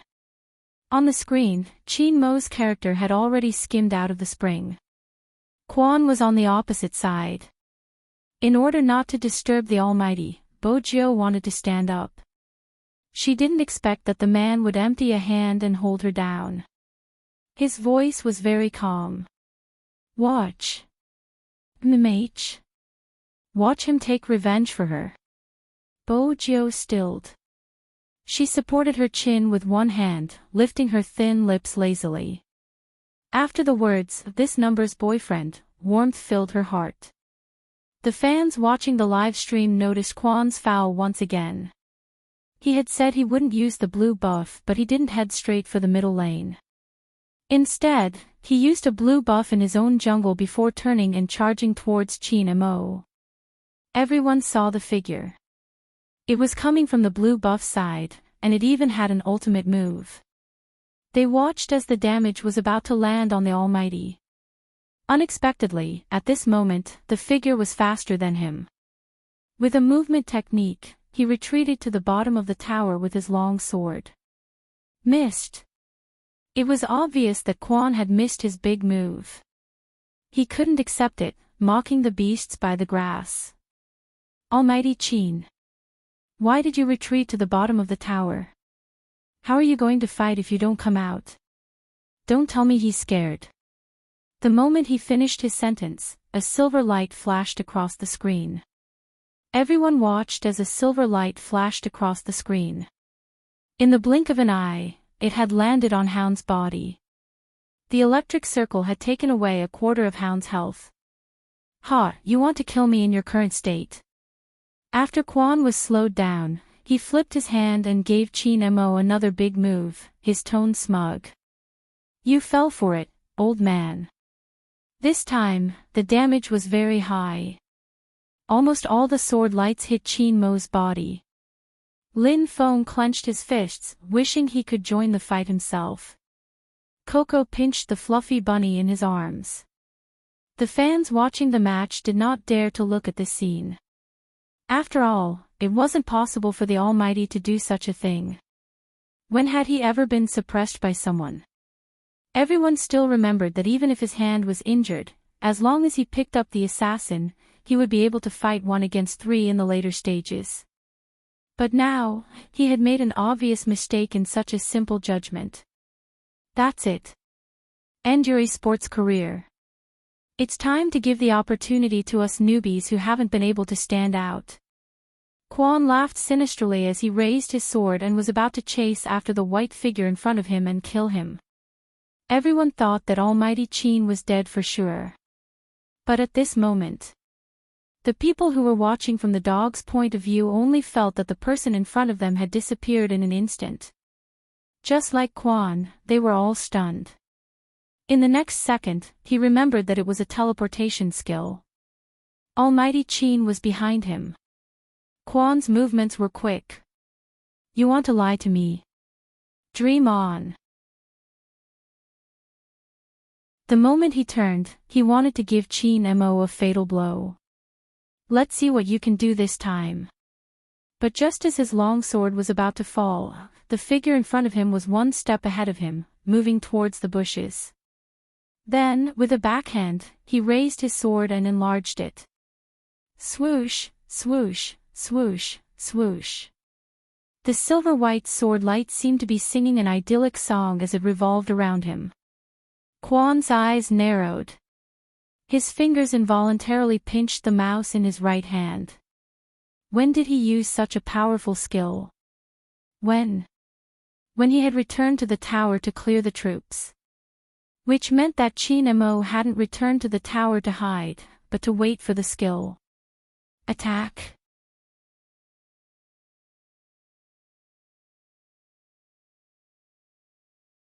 Chapter 13-20. They were clearly separated by a screen. However, the moment the silver light rose, Quan actually felt his entire right hand aching. He thought of retreating, or perhaps moving forward. It was that 1 second of hesitation. The game's music started playing. K.O. Quan watched as his character fell to the ground, covered in blood. In the end, he didn't even have the chance to turn the situation around. Beside the bushes, that person held a sword in his right hand. He stood tall and straight, his white robes fluttering in the wind. His side profile was handsome, and the silver light on the screen seemed to be reduced to his background. Not to mention the comments that flooded the public chat. Counterattack with low HP. This was a true counterattack at critical health. Holy sh*t. It's so cool. Almighty Qin isn't fighting, he's showing off his skills. He's showing off to the point that his opponent has nothing left to live for. Shoo. Quiet, quiet. Almighty Qin doesn't want to fight a certain streamer head-on. Tell me, how should we fight? If he fights, he'll definitely return to the spring. As a professional player, I can't let ordinary players feel that this game is too bad, or else my popularity will drop. Be serious. I'm going to have a nosebleed from watching this. Is this even possible? Ah! Countless screams and screams quickly swept across the public chat. There was only one message that was displayed at the bottom right corner. That was Qin Mo's message. I'll kill you every time you come out. If you can't, it's my loss as your boyfriend. That was all. He was practically announcing it to everyone. I'm punching you, not because you provoked me, but because you provoked my girlfriend. If the hound hadn't come out before. He had no face at all now. Counterattack with low HP. This was as good as telling him just how big of a gap there was between the two of them, even though they were playing the same game. 4 times. He had already died 4 times. That number was like a slap to his face. But this time, he wasn't playing quietly. He was doing a live broadcast, so he couldn't surrender. But if they didn't surrender and let him out, he would only die more. In the end, the figure blocked the spring just to kill him. Quan was clear that after losing so much face, there was a high chance that no one would watch his live stream again. The popularity he gained from winning against Qin Mo. Everything was gone. He couldn't accept this. This was too unreconciled. He even felt wronged. He was also afraid of being recognized. When the crystal finally broke, he immediately logged out of the game. He didn't even complete the host's requirement of broadcasting for 2 hours a day. After he stood up, he threw a huge tantrum. Just when he thought that was it. A stranger in QQ said to him, "Are you willing to lose just like that?" Of course not. The hound did not want to go back at first. But when he saw the next sentence, his thoughts changed. I can help you. I know everything about Qin Mo, and you're right. He isn't as strong as before, but it's not because of his hand injury. If you're interested, reply me and we can have a good chat. It was as if the gods and ghosts were at work. Although he did not know who the other party was. Quan sat back down and hesitated for a moment before typing, "What do you want to talk about?"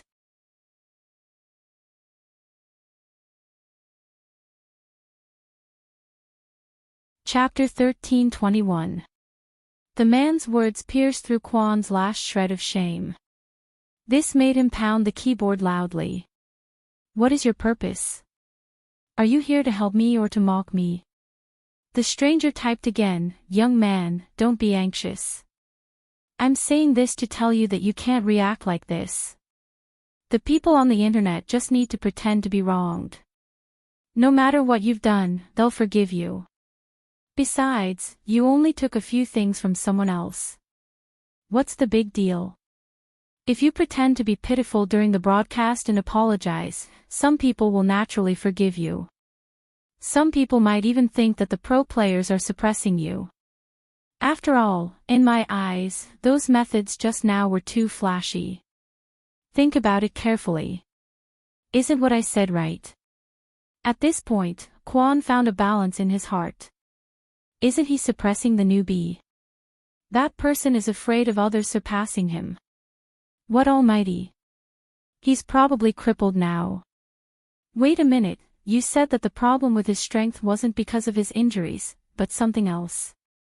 What's the reason? If I'm not wrong, he has amnesia. He has forgotten everything, including the attributes of his character. Do you think the committee would be willing to let such a player represent China in the Asian Cup? Even if he used to be the most valuable almighty in the market, this competition isn't about business, it's about who is the safest. Amnesia. Qin Mo had amnesia. Quan's first reaction was disbelief. He continued to read the message, reading it over and over again. In the end, his eyes dimmed and he stared at it for a long time. On the other end of the computer was the person. She didn't even dare to reveal her face, afraid that the system would recognize her. She had rented a house and hadn't stepped out since she came to Jiang City. She knew that the moment she revealed herself, she would be in danger of being caught. She didn't know why the special forces were chasing after her relentlessly. If not, she wouldn't have to hide in a corner. But soon, she wouldn't have to live in such a sullen state. She had always known that the information she had could bring that person to her side. She had even triggered him mentally. Why would he waste his time on gaming? Right now, he should be on their side. She didn't have to think to know that the moment he saw them. Murderous intent surged in his heart. He was such an outstanding person. He should rebuild their organization with her. If he had been the hypnotist, Fan Jia believed that no matter how skilled he was, he wouldn't have been able to solve his crimes. Soon, she would get that man back. Firstly, he must not participate in the Asian Cup. As for his team members, they could no longer come into contact with him. If this news was released, it would definitely cause some disintegration, no matter which side it was. Fan Jia had seen the Qin Group's PR. It was indeed good. But how could they do PR for such a thing? She had wanted to send this message the moment she arrived in Jiang City. But Fan Jia knew that someone had to follow up on this. She couldn't just expose herself like this. Now, there was such a person.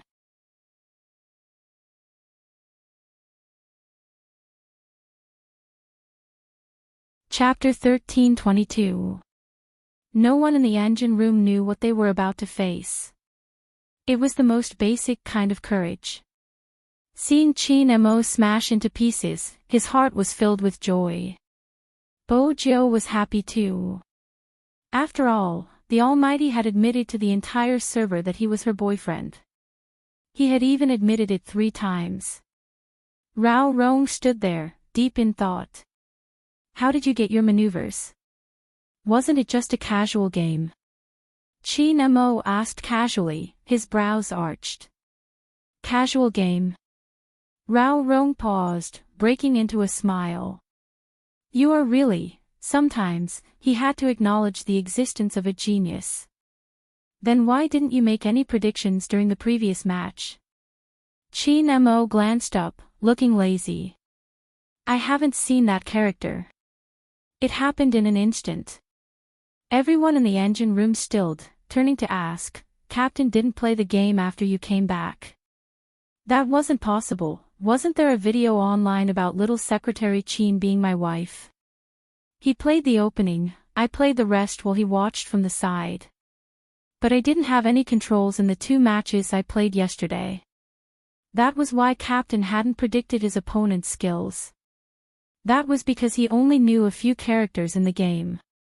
In other words, as long as he familiarized himself with all the characters, he would be able to regain his previous abilities. Of course, there was also his familiarity with the keyboard and mouse. The latter wasn't the most important. Because in that match just now, they had discovered something. Even though he had lost his memory, Captain's body still remembered, instinctively executing the most precise maneuvers. This wasn't related to intelligence. It had been 3 years. He had been training every single day for the past 3 years. While everyone said he was talented, they couldn't see the calluses between his slender fingers and the lack of rest in his neck. They were afraid of falling sick in their line of work. They didn't dare to get sick.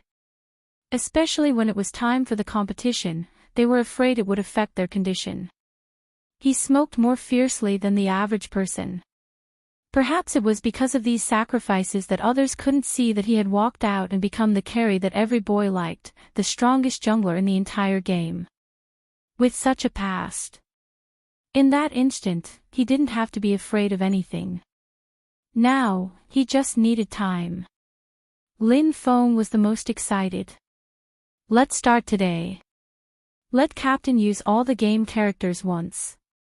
As long as we have enough time for Captain to familiarize himself with these characters, we will be able to participate in the Asian Cup the day after tomorrow. 2 days. No, to be precise. It should be less than 2 days. 36 hours. Excluding the time for eating and sleeping, there were only 24 hours left.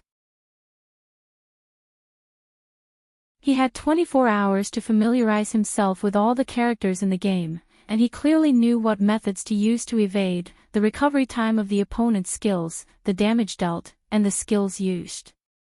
It was too difficult. It was too difficult. But if it was the captain, there was still hope. At that moment, everyone turned around and looked at Qin Mo. The light in their eyes was so bright that it was almost shocking. But soon, she saw that handsome and indifferent side profile. Their hearts skipped a beat again. Would the captain agree?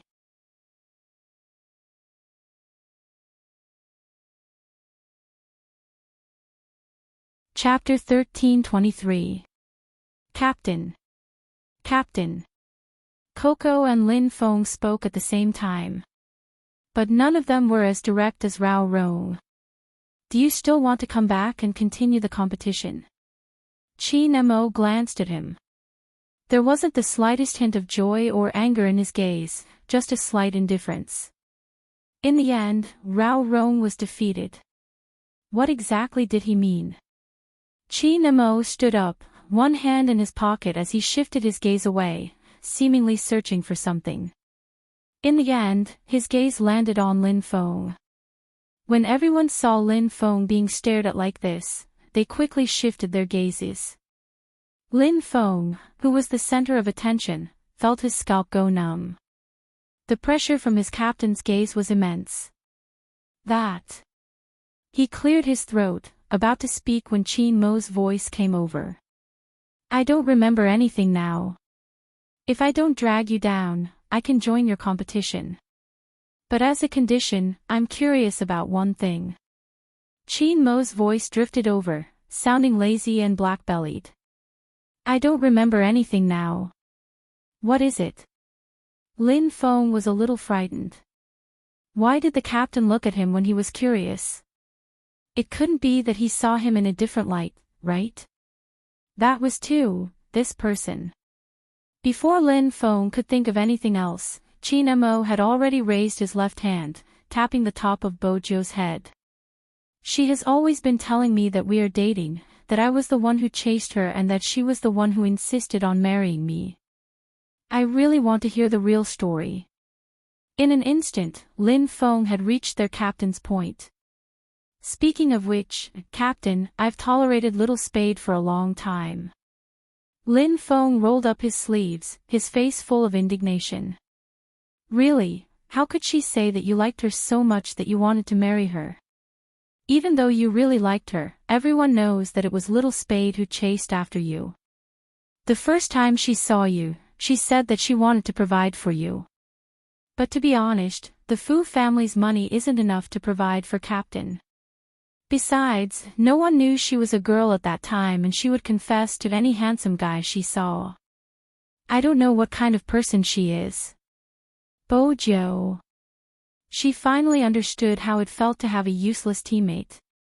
Team Flower Lin, you don't have to say the last sentence, okay? Confessing to every handsome guy you see.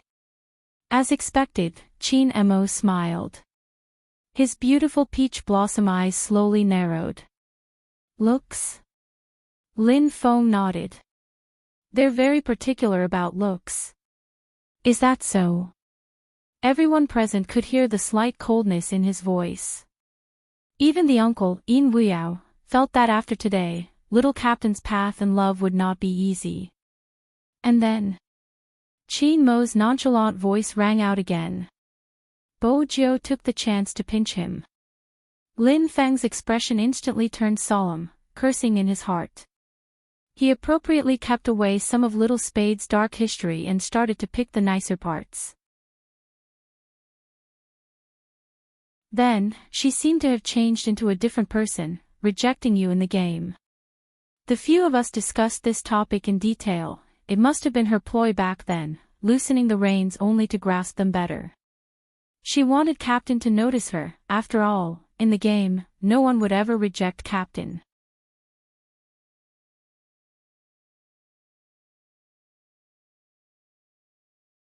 Chapter 1324. It's a trap. Coco added. Captain, you might not know, but she was still typing on the internet. After flirting with us, she invited us to meet up. She knew exactly what you were thinking. It was all an act. Honestly, if a girl chased me like that, I would just give in. Chin Mo was good at catching the main point. So, she was indeed the one who chased me. Of course. How could someone like their captain chase someone? Even if he was interested in Little Spade, he would lure her to chase him. But, Captain, Flower Lin said that you really like Little Spade. No, you like her very much. You might not know, but when we saw you interacting with someone on your official Weibo, we were all stunned. We tagged you so many times, but you never replied. At this point, Coco's eyes turned bitter again.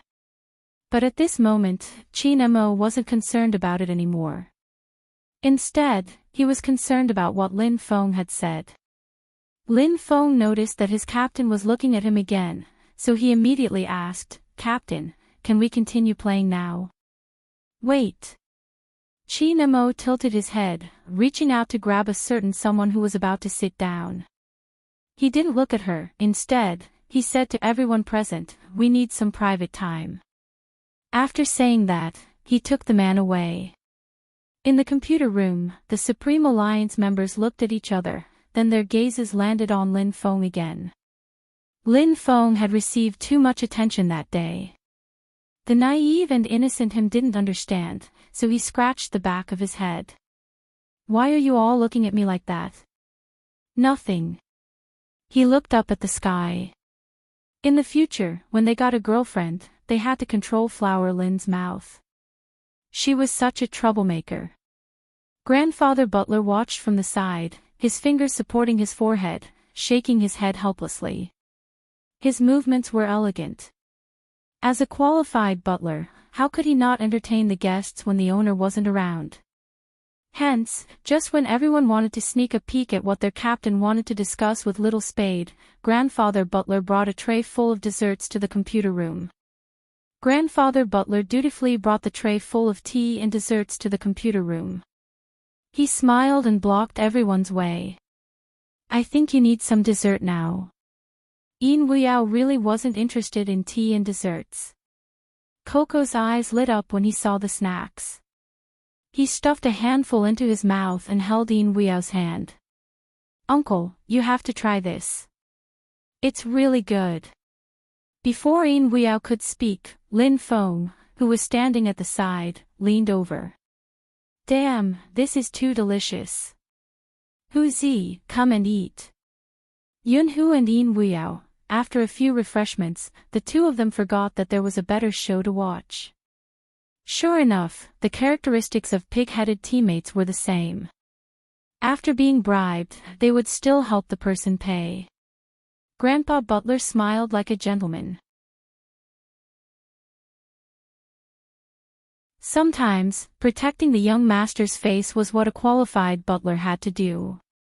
However, this matter was a little strange to Grandpa Butler. After all, he never had to worry about the young master. Now, it seemed that someone was going to dig up old scores. Grandpa Butler raised his hand and glanced at the silver pocket watch. And, it's time to prepare dinner again.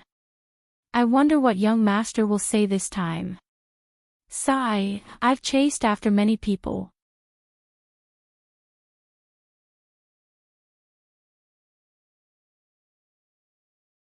Chapter 13:25. Bojo, who was brought to the room by the Almighty, knew it clearly. The Almighty was going to settle the score with her. Lin Huahua's stupid teammate had caused her so much trouble. Instead of being passive, she decided to strike first. That had always been Bojo's style. Hence, the moment she reached the room, she spoke with a sincere expression, "I can explain." Oh. Chi Nemo glanced at her, his fingers twirling the poker cards. When he heard her words, he tossed the poker cards onto the coffee table and leaned back unhurriedly. Bojo smiled. "Look, I'm a girl, right? MH?" Chi Nemo arched a brow, his entire attitude telling her to start her performance. Bojo felt that his attitude wasn't respectful. She reached out and cupped his face before continuing, "Ever since I was young, Grandfather Butler taught me that as a lady, I have to be reserved." Chi Nemo laughed when he heard that. "What are you laughing at?" Bojo arched a brow. Chi Nemo moved her hand away, his voice slow. "You really are a failed example of education." Bojo smiled nonchalantly.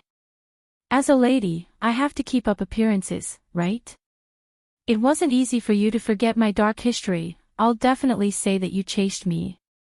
"There's nothing wrong with that, Brother Mo. You seem rather happy that I lost my memory." Chi Nemo flicked her hand away. "Go over." Bojo. Seriously, he wasn't even allowing her to take advantage of him. It seems like my sugar daddy doesn't know how to grasp the main point. Chi Nemo chuckled, the corners of his lips lifting. "Let me rephrase my question. Is it your hobby to confess whenever you see a good-looking person?" Bojo immediately denied. "Of course not, it's a misunderstanding." "Is that so? Why don't we have a chat? How many times have you confessed to me?" Chi Mo's chuckle was especially dangerous. Bojo glanced up. "The first and the only one." Chi Nemo watched her bright black and white eyes, they were so clear that only his face could be seen. He hadn't expected such an answer. After all, those words of ridicule just now didn't seem to be made up. Bojo pursed her lips. "Honestly, Brother Mo, you're so good-looking. Other than you, who else do I need to confess to?" This sentence was meant to coax him again. But at this moment, Chi Nemo tilted his head, the smile at the corner of his mouth clearly visible.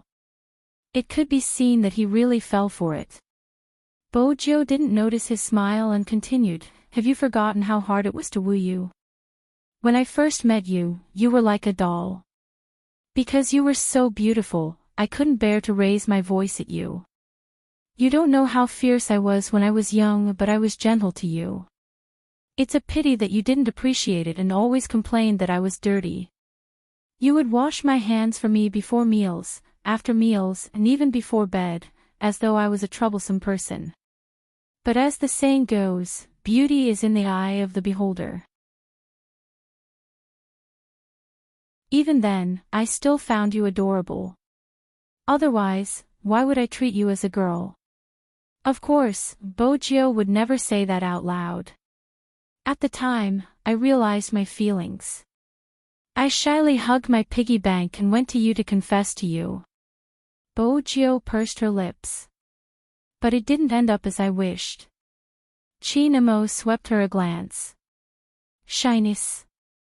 Are you sure that's an appropriate adjective for you to use? He couldn't imagine that such a tender scene could have been done by this person. At that time, I was still very innocent. I really wanted to buy you, but unfortunately, you were too expensive. Chin-mo arched a brow. Is that so? My innocent sugar daddy fell in love with me at first sight when I was young. I was 3.5 then. Bojo took the chance to hold his hand. Do you understand the feeling of being electrocuted? Chin-mo allowed her to hold his hand without a change in expression. He lifted his lips in amusement. I don't understand how a 3.5-year-old could experience the feeling of being electrocuted. She was really good at bullshitting, talking about being electrocuted. Bojo's face sank. That's right, I didn't understand it back then, but now that I think about it, I liked you too much. With that, Chin-mo couldn't take it anymore. He pressed her onto the sofa, looking down at her from above. His handsome face tilted over, his breath landing on her ears. Let's end the nonsense here. As for Sugar Daddy's private life, I only have one request. Since you chose me, you must always choose me, understand? If Sugar Daddy is too fickle, I'm not sure what I'll do. Bojo wanted to speak, but his kiss messed up her breathing. It wasn't just a kiss, his hand had already reached over. He had already lifted her shirt and was moving in from top to bottom. Bojo's entire body was burning. She couldn't shake off the numbness from his kiss. Her clothes and hair were messy and filled with an ambiguous sense of beauty. Her face was flushed red. The kiss by her ear gradually heated up, and even her legs felt a little weak. Because of his hands, her voice became a little choppy. We still have to play games outside, I know how to play. He leaned forward and planted a kiss on the side of her neck. But my sugar daddy, shouldn't you be more focused when I'm pleasing you, MMH? This wasn't pleasing her, it was obviously a sweet and scratching punishment. He almost rubbed her entire body, but he refused to let her. He was like a seductive demon as he whispered in her ear with a hoarse voice, Are you going to confess to other people, Ben, I've never done it. The sound of clothes rubbing against each other made Bojo even more uncomfortable. She decided to take the initiative, wrapping her long legs around his waist. Then she smiled and kissed his Adam's apple. She was like a mermaid at the bottom of the sea, full of charm. Speaking of which, Brother Mo, you're really good at enduring. Chin-mo's gaze deepened because of her actions. The person in his arms knew all too well how to crush his rationality. It wasn't wrong to say that a beauty could see through one's bones. The smooth jade-like skin in his hands. Moreover, when she spoke, the corners of her lips lifted and the bewitching dot at the end of her eyes seemed to have been purposely placed there to seduce Scholar. She seemed to be ready, waiting for someone to pluck her.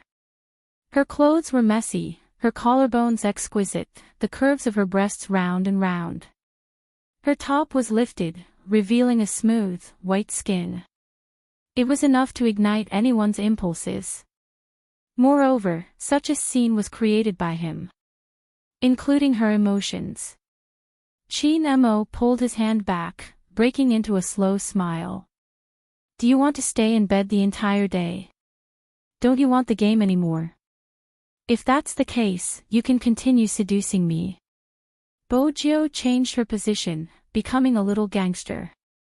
What a pity, the time and place aren't suitable. You don't have to feel pity, you can continue if you want. With that, Chin-mo leaned forward, the smile on his thin lips obvious. Bojo finally managed to get him to stop. She wasn't stupid enough to continue being punished. It's okay, we have important matters to attend to. You have to know that I'm a considerate girlfriend. Chin-mo arched a brow, releasing her. Bojo reached out to straighten her top, pulling the Almighty to leave. The man didn't move. He tilted his head and glanced at her again, letting her drag him. He casually supported his chin with one hand and said in a hoarse voice, "Are you going to let me go like this?" What was wrong with that? At the start, Bojo didn't understand what he meant. But when she lowered her lids, her long legs touched the part that had obviously changed, her face heating up. But he was still the same, noble and abstinent, making her want to touch him. The Almighty was probably the only one who could be so seductive when he was aroused. After half a minute, that place didn't seem to be cooling down at all. Bojo maintained her previous position. "Do you need my help?" "How?" Chin-mo glanced over. Bojo said something in a low voice. Chin-mo laughed. "With my hands." "MMH," Bojo replied, her eyes beautiful. "Why? You don't like it?" She was really daring. She was always so direct that people couldn't handle her. Chin-mo watched as she was about to move, her disguise about to be removed. He pressed her hand down. "You're just adding fuel to the fire, you're going crazy." This was the first time the Almighty said such words. She stilled and was pulled into the bathroom. He turned on the cold water. He made her stand outside the frosted glass. Even so, Bojo could feel his aura fluctuating. 5 minutes. Indeed, it was faster than her helping him. When he came out, he had already changed his clothes, one hand pressed against his head, his black hair still dripping with water. He was fresh from a shower. Just like that, they left the room and walked towards the computer room. Lin Feng was still eating. When he saw the two of them, he immediately asked, "Little Spade, what are you guys talking about? What took you so long? Why did Captain take a shower? We're almost done with the dessert grandfather butler prepared." Bojo picked up the remaining blueberry dessert gracefully and stuffed it into his mouth. She smiled. "Senior Lin, you shouldn't speak today." Lin Feng widened his eyes, confused. Why didn't she allow him to speak? Bojo tilted her head and asked the Almighty, "Brother Mo, why did you ask him when there were so many others?" If she had asked someone else, her dark history wouldn't have been dug up. "Of course, it's because Captain trusts me." Lin Feng was about to puff up his chest when his captain interrupted him leisurely. However, his actions were interrupted by his captain's unhurried words, because the characteristics of a pig-like teammate are more obvious. In an instant, Lin Feng froze. Had Captain really lost his memory? Why hadn't his venomous tongue gotten better? How scary!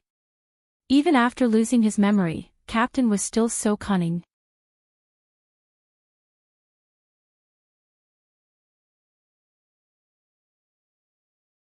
Chapter 13:26.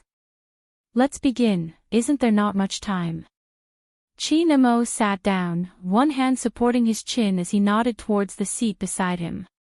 Then he swept Bojo a glance, his intentions clear, he wanted her to sit beside him. Bojo knew, but she arched a brow. "You want me to sit? Why? Do you really want to sit on my lap?" Chin-mo asked as he switched on the computer, tilting his head in amusement. She wasn't as good as the Almighty in terms of language. Hence, she opened a room and chose the 1v1 mode.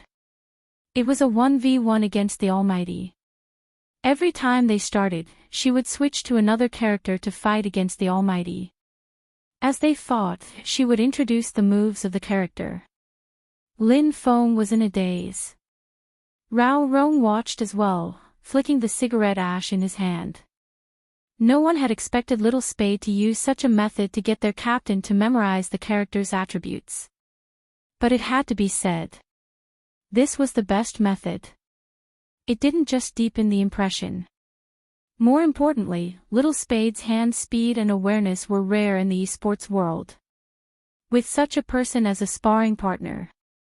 This meant that as long as their captain was familiar with the moves of the character, it wouldn't be easy for an average person to defeat him. Perhaps there really was hope. Everyone's eyes lit up when they saw Chin-mo tilting his head and moving his mouse.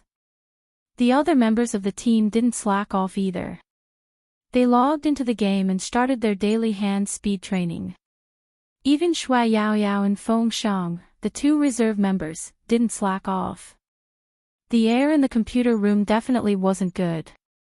Boys liked to smoke while playing games, but today they were restraining themselves. They even went to the toilet less than usual. After every round, they would reach out and press the back of their necks, then lean back and wait for the next round with a cigarette in their mouth. It was just a short break and it was the time to prepare before they entered the game. It was probably because they wanted to win too much. Every esports player had a dream in their heart. They wanted to wear the national flag and stand in the center. Hence, even the sacrifice felt sweet. Because they were clear.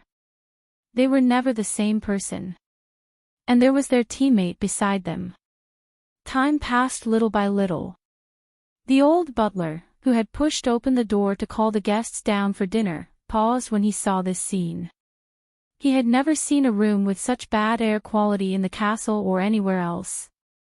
However, he was surprised that he felt happy.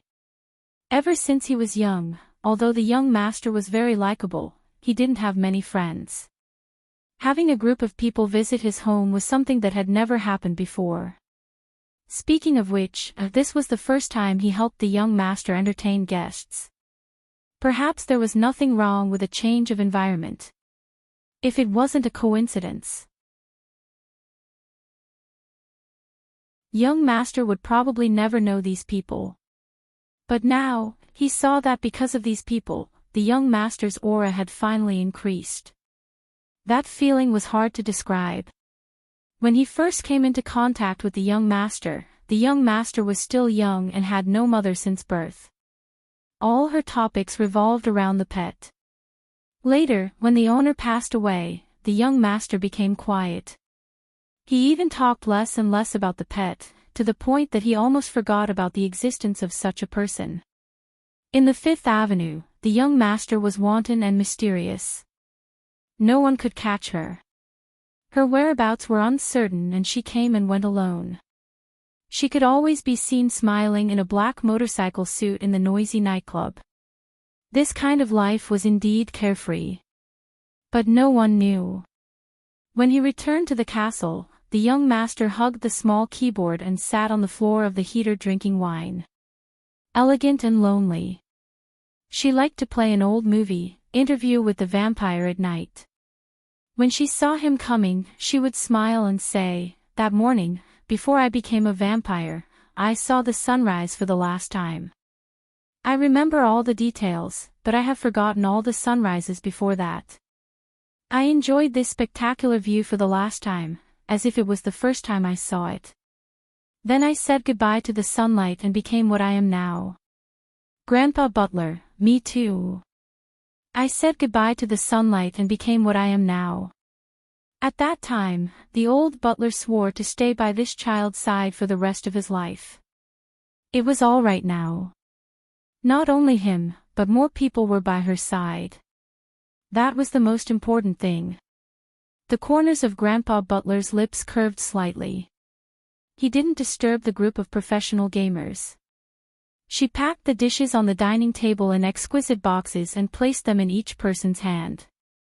As a qualified butler, how could he not be able to do such a small thing? However, these children were really putting their lives on the line. When they saw the boxes, they thanked him and started to eat while entering the game. They had to play 2 rounds of games to finish a meal. It was really tough. The clock on the wall turned another 3 squares. When Yun-Hu stood up and wanted to raise his hand to smoke a cigarette, the person sitting beside him tilted his body and rested his head on his left arm. It was Lin Feng.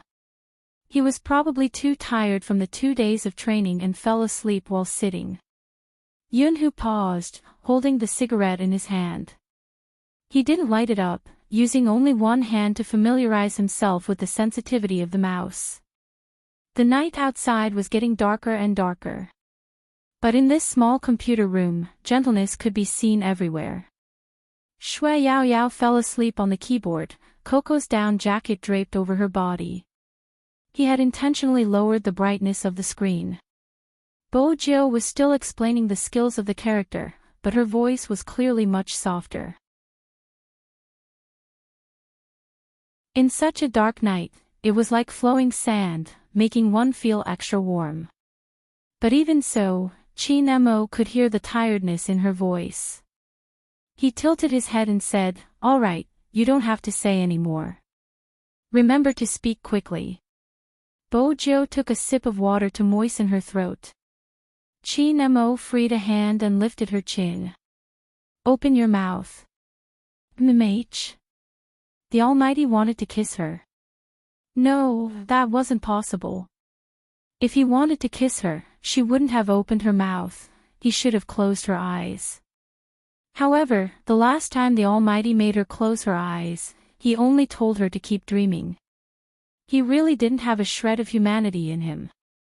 Other people's boyfriends were meant to be sweet, but hers was probably meant to train her ability to withstand blows. "What are you thinking about?" Sure enough, a smile similar to the one before appeared on that extremely good-looking face, with a hint of playfulness. Bo Jiu was about to say that she hadn't expected him to pinch her chin for a kiss. Just then, something touched her lips. It was soft and slightly cold. It was like the lightest ice cream.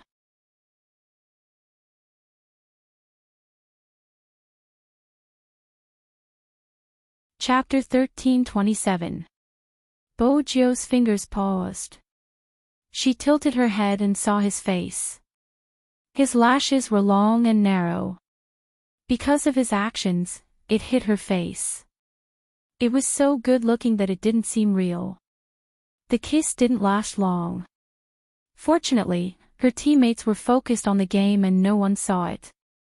Actually, someone had seen it. Rao Rong had just finished a match. When he glanced up at the time, he saw the scene. But he wasn't Lin Feng. He glanced over and smiled. With a cigarette in his mouth, he continued with the second match. In the past.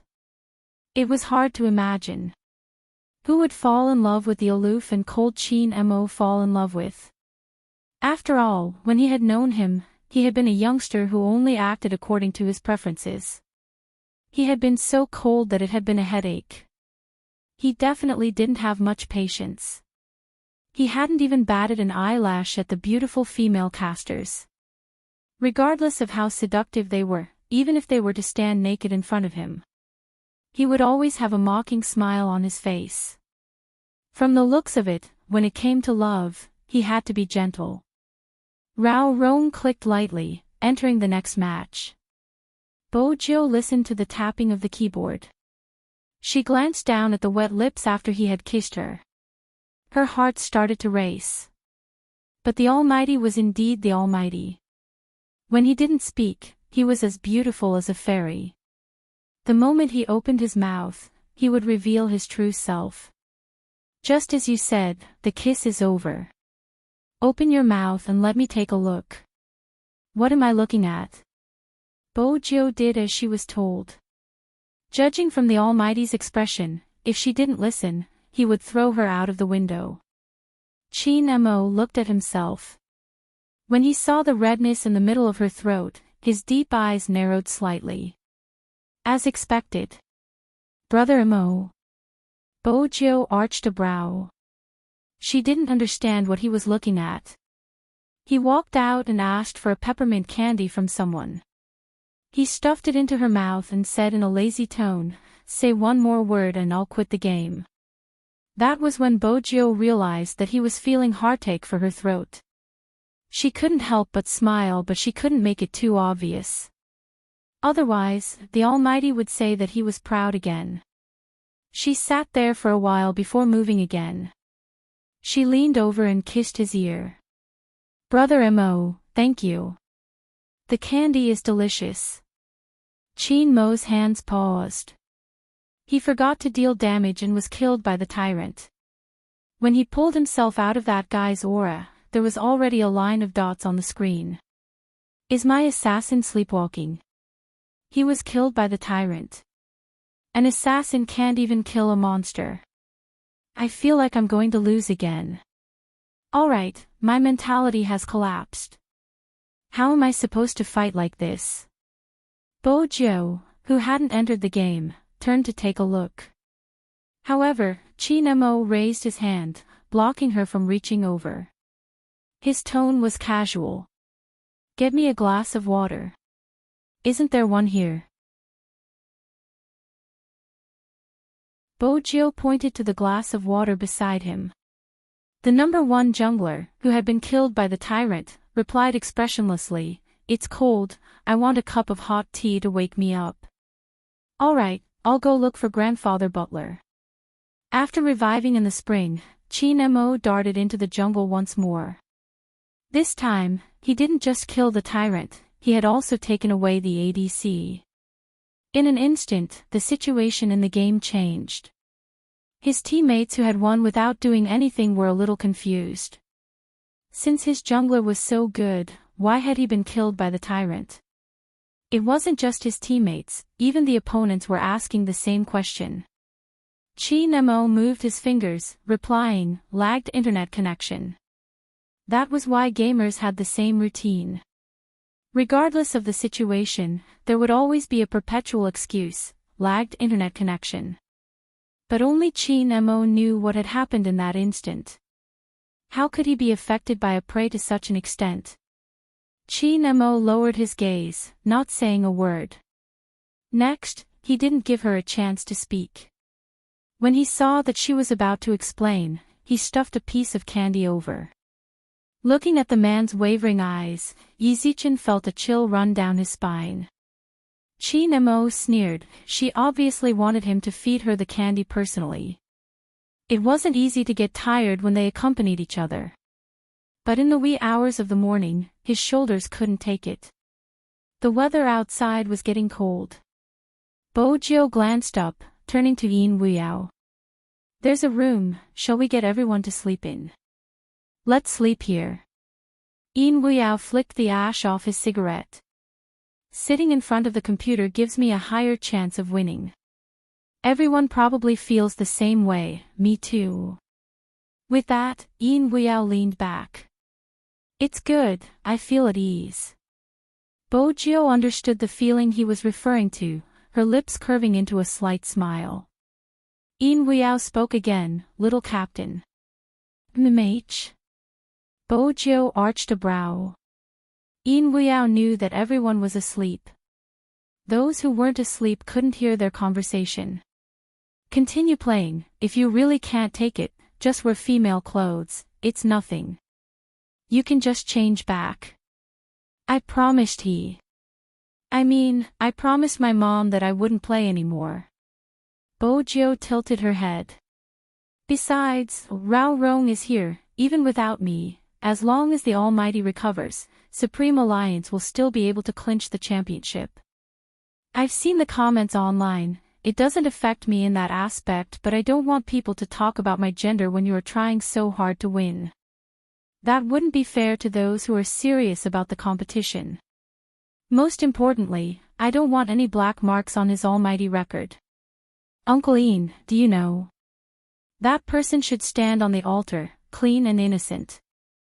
He shouldn't be like this, where a small streamer could diss him. The moment someone appeared, they would say that he couldn't play anymore because of someone else. He would be treated as the most dangerous person there. All of this. He shouldn't have experienced it. He should have been held in her hands. Regardless of when. With that, she glanced out of the window, the lights of the entire city reflected in her eyes. No one knew. How did success come about? Perhaps, no one would care. When this group of people was tired, they would just lie down on the keyboard and close their eyes to sleep. What was the reason? They wanted to win. They wanted to win so badly. They wanted to prove themselves, their teammates, and their team. But how could she become a stumbling block at such a time?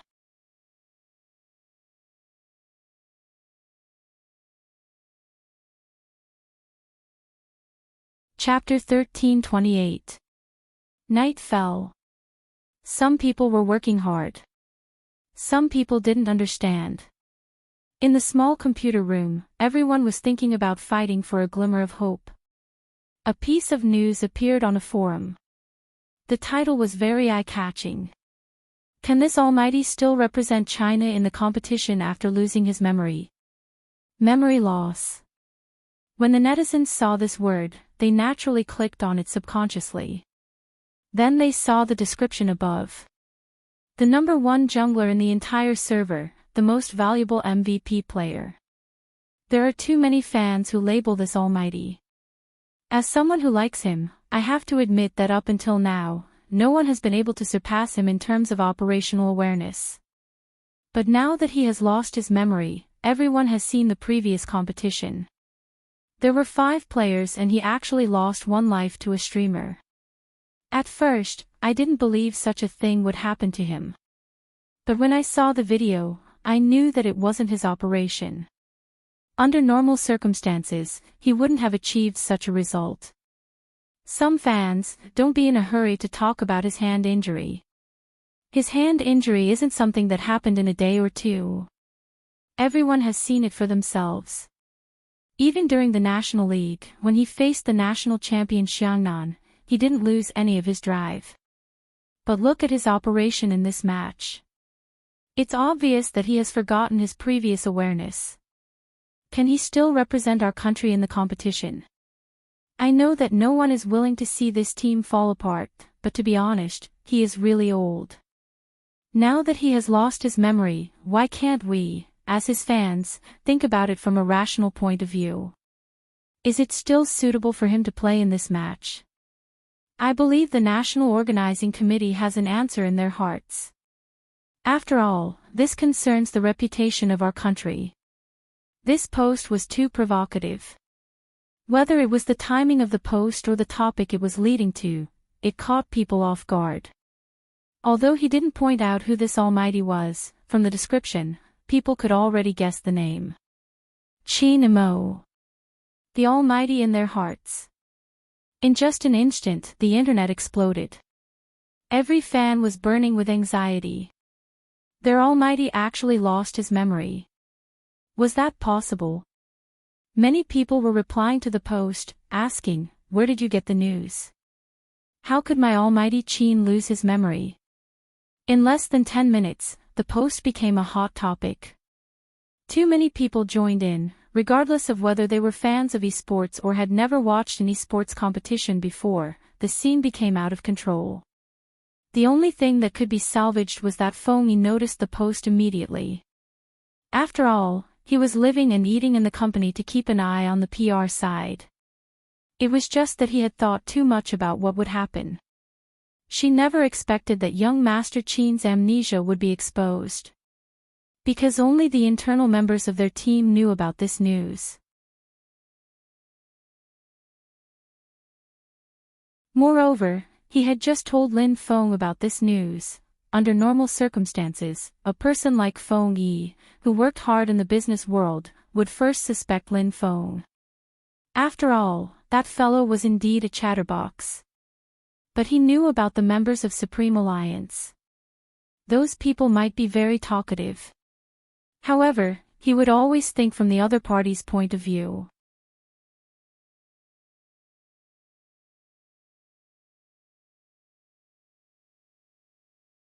Chapter 13:29.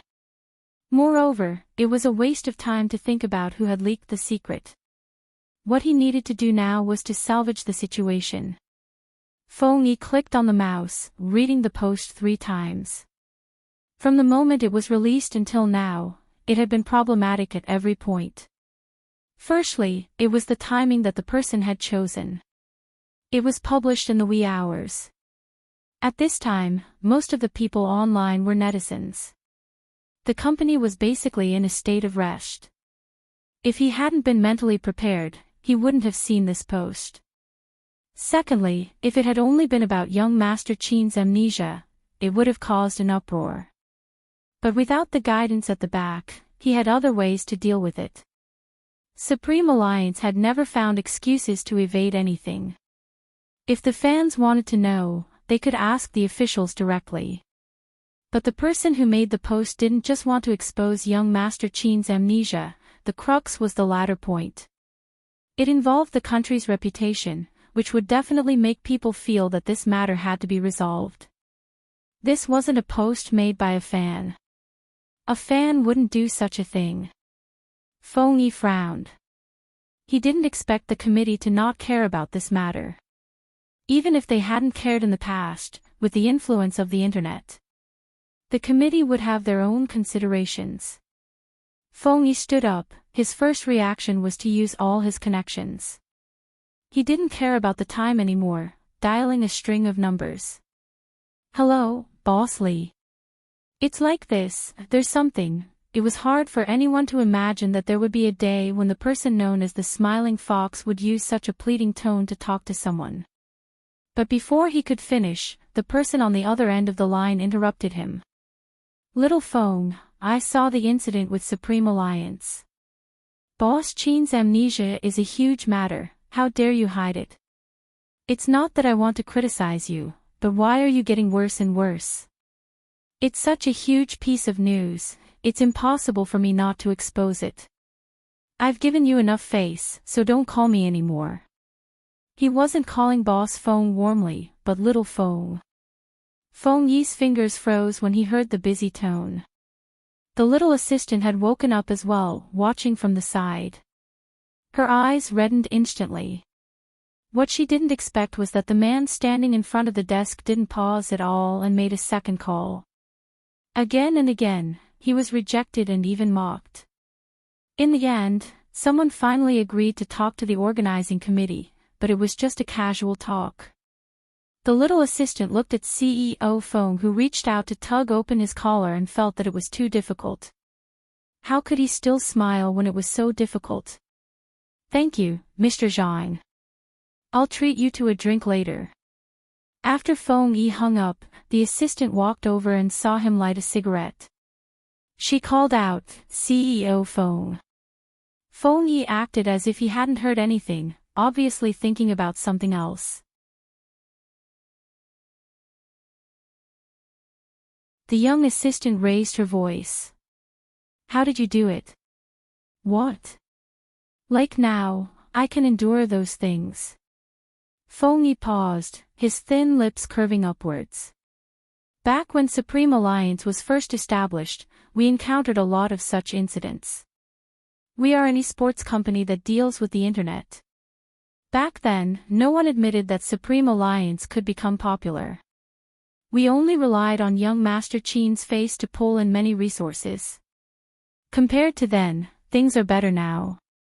You call this better? The little assistant didn't understand. Feng Yi chuckled. Of course it's better. Now, we are a team that won't embarrass anyone on the battlefield. It's been 3 years and we still have the fans that have been following Supreme Alliance for 3 years. But those fans... The little assistant was agitated. If it wasn't for them online, before the little assistant could finish, Feng Yi interrupted her. Don't you misunderstand the word fans? Of course, those troublemakers aren't fans. The fans I'm talking about are the people who are still waiting for young Master Qin and Little Spade to come back. They have feelings. Feelings are a mysterious thing, but everyone will think about it in the dead of night. There is a group of people who, even if they are scarred, broken, and no longer perfect, they will still be able to see them. But what they want to see the most is this group of people, a team that doesn't have a single member. The little assistant was almost disheartened after reading so many replies. Do such fans exist? Yes. Feng Yi glanced back, his eyes bright. There is one thing you have to believe, the type of team Supreme Alliance leaves behind depends on the type of people. The little assistant froze. Everyone said he was a cunning businessman. But once a businessman had feelings, he was even more eye-catching than an ordinary person. Feng Yi didn't dwell on this question for long. He lifted his wrist. It's 1 a.m. now. Make some preparations, one of the team members will be chosen for an interview tomorrow. It's best for the members of Supreme Alliance to talk about it. I'm heading over to the committee. Boss Feng, aren't you going to delete the post? The little assistant was shocked since it was posted on their official account. Feng Yi glanced up. There's no use. The little assistant froze. This was the first time she heard the word "no use" from a man's mouth. The sky outside was dark. It was so dark that there seemed to be no light. It was 1:30 am. Quan sat in front of the computer, typing a string of words. The words you taught me are indeed impressive. The internet is in a mess. Even if the Almighty has a strong background, he will have to leave this time. Don't be anxious, this is just the first step. The person replied quickly. Quan was shocked. Just the first step. That's right, I'll teach you the second step. Quan's eyes lit up when he saw the message. He glanced at the status displayed on the screen, eager to give it a try. In the computer room of the apartment, Yunhu saw his phone ringing. After muting the sound, he walked out to take the call. The next moment, his eyes widened and his voice deepened. I understand, I'll tell them. Some fell asleep from exhaustion while Captain is still familiarizing himself with the controls. They are all doing well. I won't reply this time, I'm just going to check on the situation. After hanging up, Yunhu pushed the door open and walked back. He glanced at Bojiu before shaking everyone awake. There's news from old Fox Feng. Captain's amnesia has been exposed and the internet is in a mess. We need to understand the situation so that we can be mentally prepared when the media asks about it.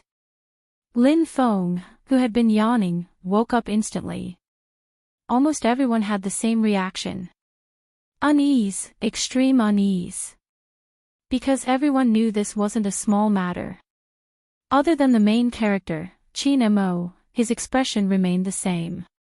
There weren't many fluctuations in his emotions, but he turned to glance at the person beside him. His fingers seemed to have paused. Qin Mo's gaze deepened, but he didn't say a word. Lin Feng was the first to open the page to search for the news.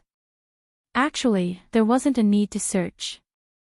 It had already become a hot topic on the official website. The moment he opened it, he could see it. The number of replies had already exceeded 10,000 and was still rising. The team members crowded over. When they saw the content, they were so angry they wanted to smash the keyboard. Did they understand? They wanted to get together and play another game. Even if it was just one match. They just wanted to do their best in this match. Even their captain, who had amnesia, had sat in front of the computer for 10 hours just to memorize the skills of the characters. What was the point? Did they understand? But it wasn't just one post.